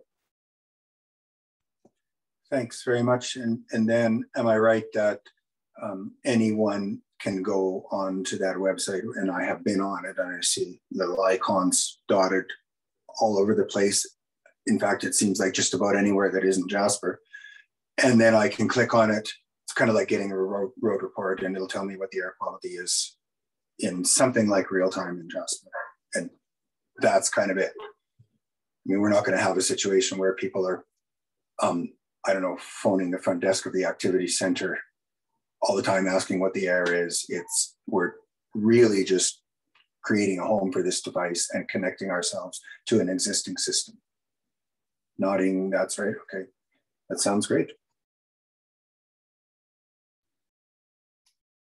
Anyone else want to add any questions? I'm definitely sold. Thank you for the clarification, Mr. Given, and thank you for bringing this forward. Would you like to close debate on this, Councillor McGrath? No, thank you. Does everyone understand the motion? All in favor? That's not opposed. Thank you very much.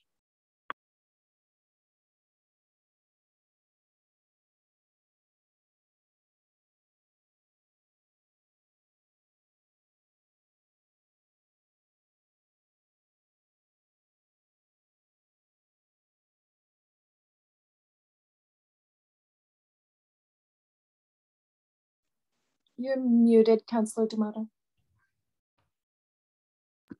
I was singing. It didn't matter anyway. Okay, I said that wraps up, 7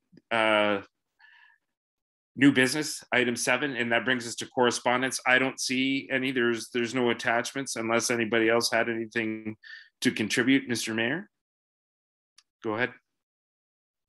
If you can hear me. Thank you, Deputy Mayor. I did in fact send a piece of correspondence that was too late for the agenda. It was received by me yesterday, and I think I forwarded it yesterday to council. Correspondence from the local employment and education center seeking a letter of support from council to continue providing employment support and job placements to persons with disabilities in Jasper. It appears that time is a little bit short. They're trying to get letters of support together by the end of this week. So I indicated to council yesterday that I would speak to the matter today with your consent. I didn't speak to it earlier when we dealt with the approval of the agenda, thinking that I would have an opportunity to raise it under correspondence received at this time. And so I would propose that unless there is an objection, I would be content with less than a motion from council, but in the absence of objection, would consider that to be support to provide the Jasper Employment and Education Center with the requested letter of support. It's important work that they do in the community, and if they need our support as a council to say so, I have no hesitation doing that unless any member of council notes a concern that should be addressed.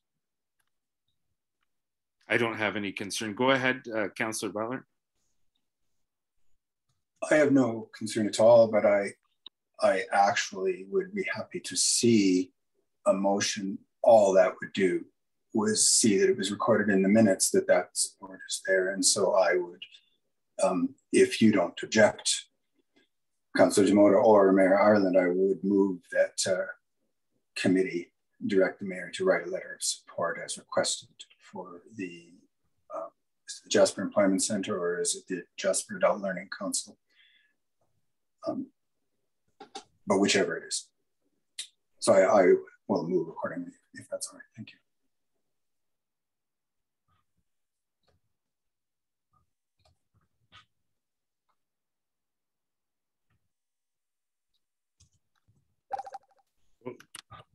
I'm good with that. All right, does everyone understand Councillor Butler's motion? All right, all in favor? Good job. I would like to support maybe council chipping in to buy some lubricant for the mayor's creaky chair there. I assure you, it is not the mayor's chair that is creaky. It might be the joints, but it's not the chair. Oh, okay. All right. Okay. I seem to keep losing my my agenda here, and I don't like motion action. Motion action list number 9. Mr. Given, would you like to tiptoe through the task list with us? There is a song in there somewhere. Yeah. Well, Deputy Mayor, given the length of the meeting today, I'll just bring council to the recommended changes towards the end of the task list. I believe we can take community conversations policy off the list. That is now going forward to council for approval, and I believe we're on track there, as well as the social norms campaign. Both those items have been completed. They were there to be tracked. They have been completed, and I think we can take them off the list. There are some others that are, you're starting to see some that are now going to be on the list until the election, with times that are after the election. But administration does forecast that you should be ready for a pretty busy end of September meeting. We still have a number of items that we're forecasting coming for the end of September meeting, the 28th. And if some of those need to be adjusted, both in respect of council time and agenda management, and whether or not administration has them prepared, then we'll give that advice to you. But you should be, take this as a little bit of a forewarning that September 28th meeting could be a little bit longer. But with that, my recommendation would be that council approve the changes to the motion action list as noted, with the deletion of the community conversations policy and the social norms campaign. Thank you, Mr. Given. Do we have a mover? Councillor McGrath, thank you. All in favor? That's great. We have quorum and we have a blurry hand, but it all works. Okay. We're going to agenda item 10 now. And on the 10, we have council representation on various boards and upcoming meetings. Okay. Councillor Demota, I'm sorry, I just wonder if we could maybe get a motion to extend. We're sort of nearing or past maybe that 4-hour mark. If we could just get that on the books, because we will continue in the in-camera session as well. Thank you for bringing that to our attention. All right. Do we have a motion to extend past 4 hours, our regulated time? With hesitation, the mayor. Everyone in favor? All in favor, I should say. Councillor Butler? Okay. All right, that's carried. Thank you very much for bringing that to our attention. Hopefully I have my mic on. Okay. Does anyone have anything to report on their representation for their various boards and committees? Okay. Having said that, we're going up to upcoming events, number 11. That's on the site. We've got nomination day on September 20th, the Federal All Candidates Forum on September 13th. That's being held virtually. The Municipal All Candidates Forum is October 4th. That's being held virtually. Advance votes for municipal election, October 6th and October 13th. And the municipal election day, October 18th, 2021. And we also have, well, that's going to be a big day, isn't it? And then the annual Ambassador Business Awards, October 20th, and that's held virtually as well. is there any clarification right now where the polling stations are going to be for the advance votes for the municipal election and the municipal election day? Deputy Mayor Demota, I don't have that at hand. Ms. Nadon, as returning officer, may have, but I would suspect that it will be in the places that they have been previously. I have been made aware that there are any substantive changes, but Ms. Nadon, I'm not sure whether she's in another meeting as this one's going on, but she'd be in a position to answer that. And I can certainly get that information and email it out to council. I saw her mic come off and her hand go up, but I'm okay with not having that before us today. But go ahead, Ms. Nadon, if you have some information. Thank you, Deputy Mayor Demota. I unfortunately do not have a camera today. Didn't think I would need it until this item. Thank you for the question. We are very much in the planning stages of the election, but I can confirm that the voting station is the multipurpose hall at the activity center, as has been the case in the past. And we have a half-page ad in the local newspaper this week that has, well, in last week's newspaper, that has all the information, but essentially we are holding 2 advance votes in order to reduce numbers in the voting station at one time due to the COVID circumstance. So Wednesday, October 6th and Wednesday, October 13th will be our 2 advance votes days from 3 p.m. to 8 p.m. We've also just confirmed that we will be holding an institutional vote. So we will be going to Alpine Summit Seniors Lodge, Seton Hospital, as well as Pine Grove seniors residents on October 13th as well. So we are working with staff in those facilities and ensuring everything is in order. And election day, of course, is Monday, October 18th. The voting station will be open from 10 a.m. to 8 p.m. Having that said, we do not have an election until after confirmation of nominations. So there's a potential that if only the amount of offices available, the same number of people are running, we may not need to have an election. So we will cross that bridge when we get there, but none of this is official until next week after nomination day, which is on the 20th. And then perhaps keep in mind that nominations are unofficial on Monday, but Tuesday, the following day on the 21st is when the list is finalized, and that's when we can determine and proceed with notice of elections. Great, thanks for the extra anxiety. Councillor Butler. Thank you very much to Ms. Nadon. Are there any not in-person voting options? I'm not sure what the term is for not in-person, mail or otherwise. Yes, thank you for the question, Councillor Butler, through to Deputy Mayor Demota. We do have a special ballot process. We are currently taking applications, and that is essentially a mail-in ballot. So there are specific circumstances where people can apply for those, but being absent from the jurisdiction on any or all of the advanced voter election day is a valid one. Physical incapacity is the other. And those can be obtained by contacting our legislative services coordinator, Emma Acorn, by phone or email. And I believe the deadline to apply for those is October 8th. And so people can apply currently. There's a form to fill out. And then once the nominations are official, then we will forward ballots and related items to those who applied. Thank you very much for that answer. Thank you. That's really good information to know. All right. Well, we're getting close to concluding the formal aspects of our meeting today. I appreciate the information. Thank you, Ms. Nadon, for helping us out. Mr. Given. Yes, Deputy Mayor Demota, slightly different today in terms of the in-camera. There is, of course, the matter of my performance feedback from council, which is in cameras. It's direction or feedback from you as my employer to me as the employee, and that is always in camera. There is the item 12.1 with respect to franchise fees. Administration has a report for council that council may wish to put on the public agenda. So this is a circumstance where we may come back into open session for members of the community or for members of the media. We could report back to the media about any outcomes that came back onto the public agenda, and They, of course, would make up the minutes of the meeting and obviously would not be final until approved by council at a regular council meeting. So I just wanted to flag that to council attention. Administration is requesting consideration of an item in camera that with council approval would come to the public agenda following.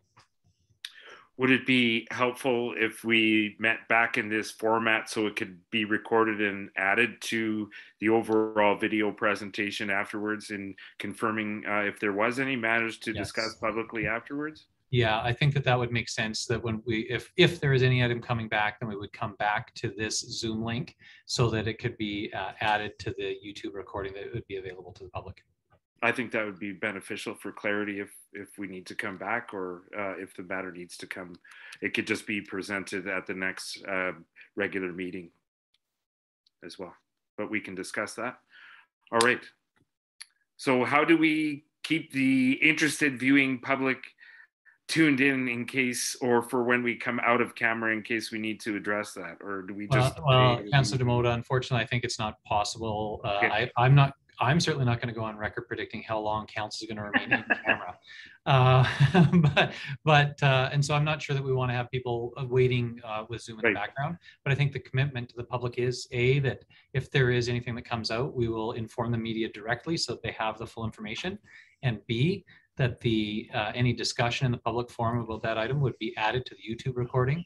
And then C, finally, that ultimately council, any decision making will happen at the regular council meeting if committee chose to forward it on to council. So certainly would be no decisions made in camera, and that the public would have full opportunity to view both the materials that council would see as they have on the public agenda, and see any discussion or debate from committee as a part of the YouTube recording.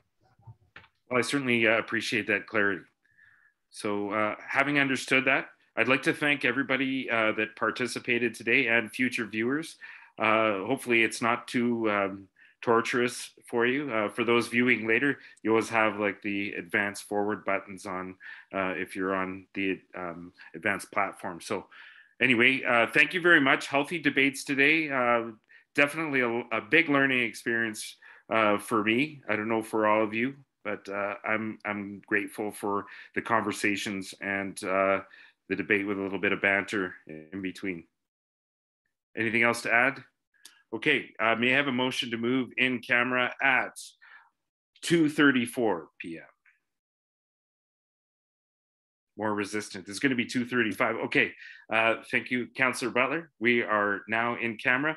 Mr. Given, you're going to go and send us a link. Well, Councillor Demota, maybe my suggestion would be, I know that council's been at this for a while. Maybe we want to take a 5-minute break, or however long council decides. I'd suggest that we just come back to this this link, recognizing that there is that item that may come back out on the public agenda. That way we can switch to my personal link for the CAO performance feedback after we've dealt with that first in-camera item. Sounds great. I like that. Okay, so 2:30. And Councillor Demota, I'm just getting a note that you did call the question. We had a mover and Councillor Butler, but I don't think we actually had a vote or a show of hands of people supporting going in camera. Yeah, well, I was just going to be a dictator there. All right, all in favor? 2:35. Okay, what time does everybody require here? Take 15 minutes? Would that be good? 15? All right, consensus. That'll bring us up at 2:50, 2:50. All right.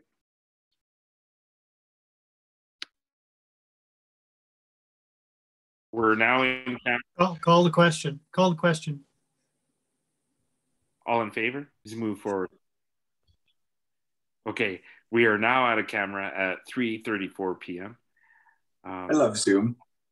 Yeah, exactly. Hey. Thanks very much, Deputy Mayor Demota. Very, very briefly, administration wanted to bring to council's attention an opportunity that we have on an annual basis through our utility providers, ATCO Electric and ATCO Natural Gas, under the auspices of the Alberta Utilities Commission. there is an opportunity for municipalities to annually adjust their franchise fee rates. Administration wanted to bring this advice to council so that you might consider it in context of the 2022 budget. And what we would like to recommend is that council review at the next at the next regular council meeting, a report on franchise fees so that you could discuss and debate this concept in a public forum and ultimately come to a decision. All right. Councillor McGrath? Can move that. All right. All in favor? Well, is there any debate on that? I guess it's okay. All right, there's none. All in favor? Okay, we'll see that at our next regular meeting. Thank you, everyone, for your participation, administration, and Bill for bringing that forward. And I look forward to the report. And I think that concludes our agenda. I know that Councillor McGrath had to go, and so we'll lose quorum for our formal meeting. What do you think? You're still mayor or something like that? Go ahead. Well, there are a couple of matters left outstanding, and I appreciate that we are going to lose quorum. There are two matters that I wanted to raise. I will circulate those by email to council, and hopefully we can address those two. And then there was the question about performance review, which I think is best handled in this sort of forum. So I propose we simply reschedule that. Right. There were some items that we wanted to bring up on that one earlier. So I guess they can wait. I do have some concerns, but I do. So are you proposing that we adjourn now?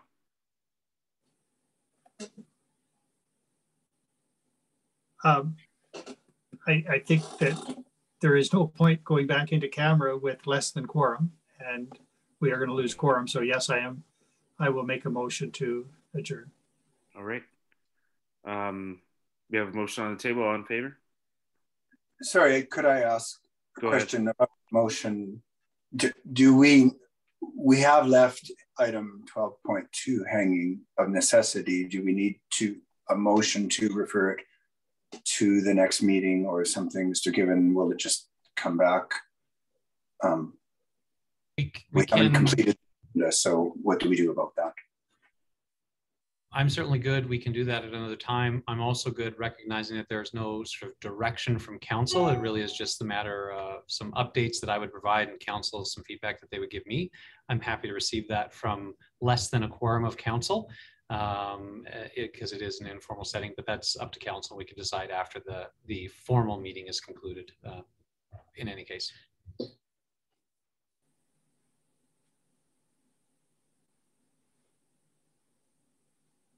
Okay, well, there's a motion on the floor then to adjourn. I think that would just automatically get to 12.2 would automatically get deferred anyway. So all in favor? I'm sorry, did Councillor Butler have his hand up to speak before you call the question, or you were just in advance of the vote? You're anxious to be adjourning. Gotcha. I was voting. Now we have 3 chairs. That's I'm kidding. All right. Thank you, everyone. All right. Thank you all. So are we going to meet in camera now? Or? Thank you.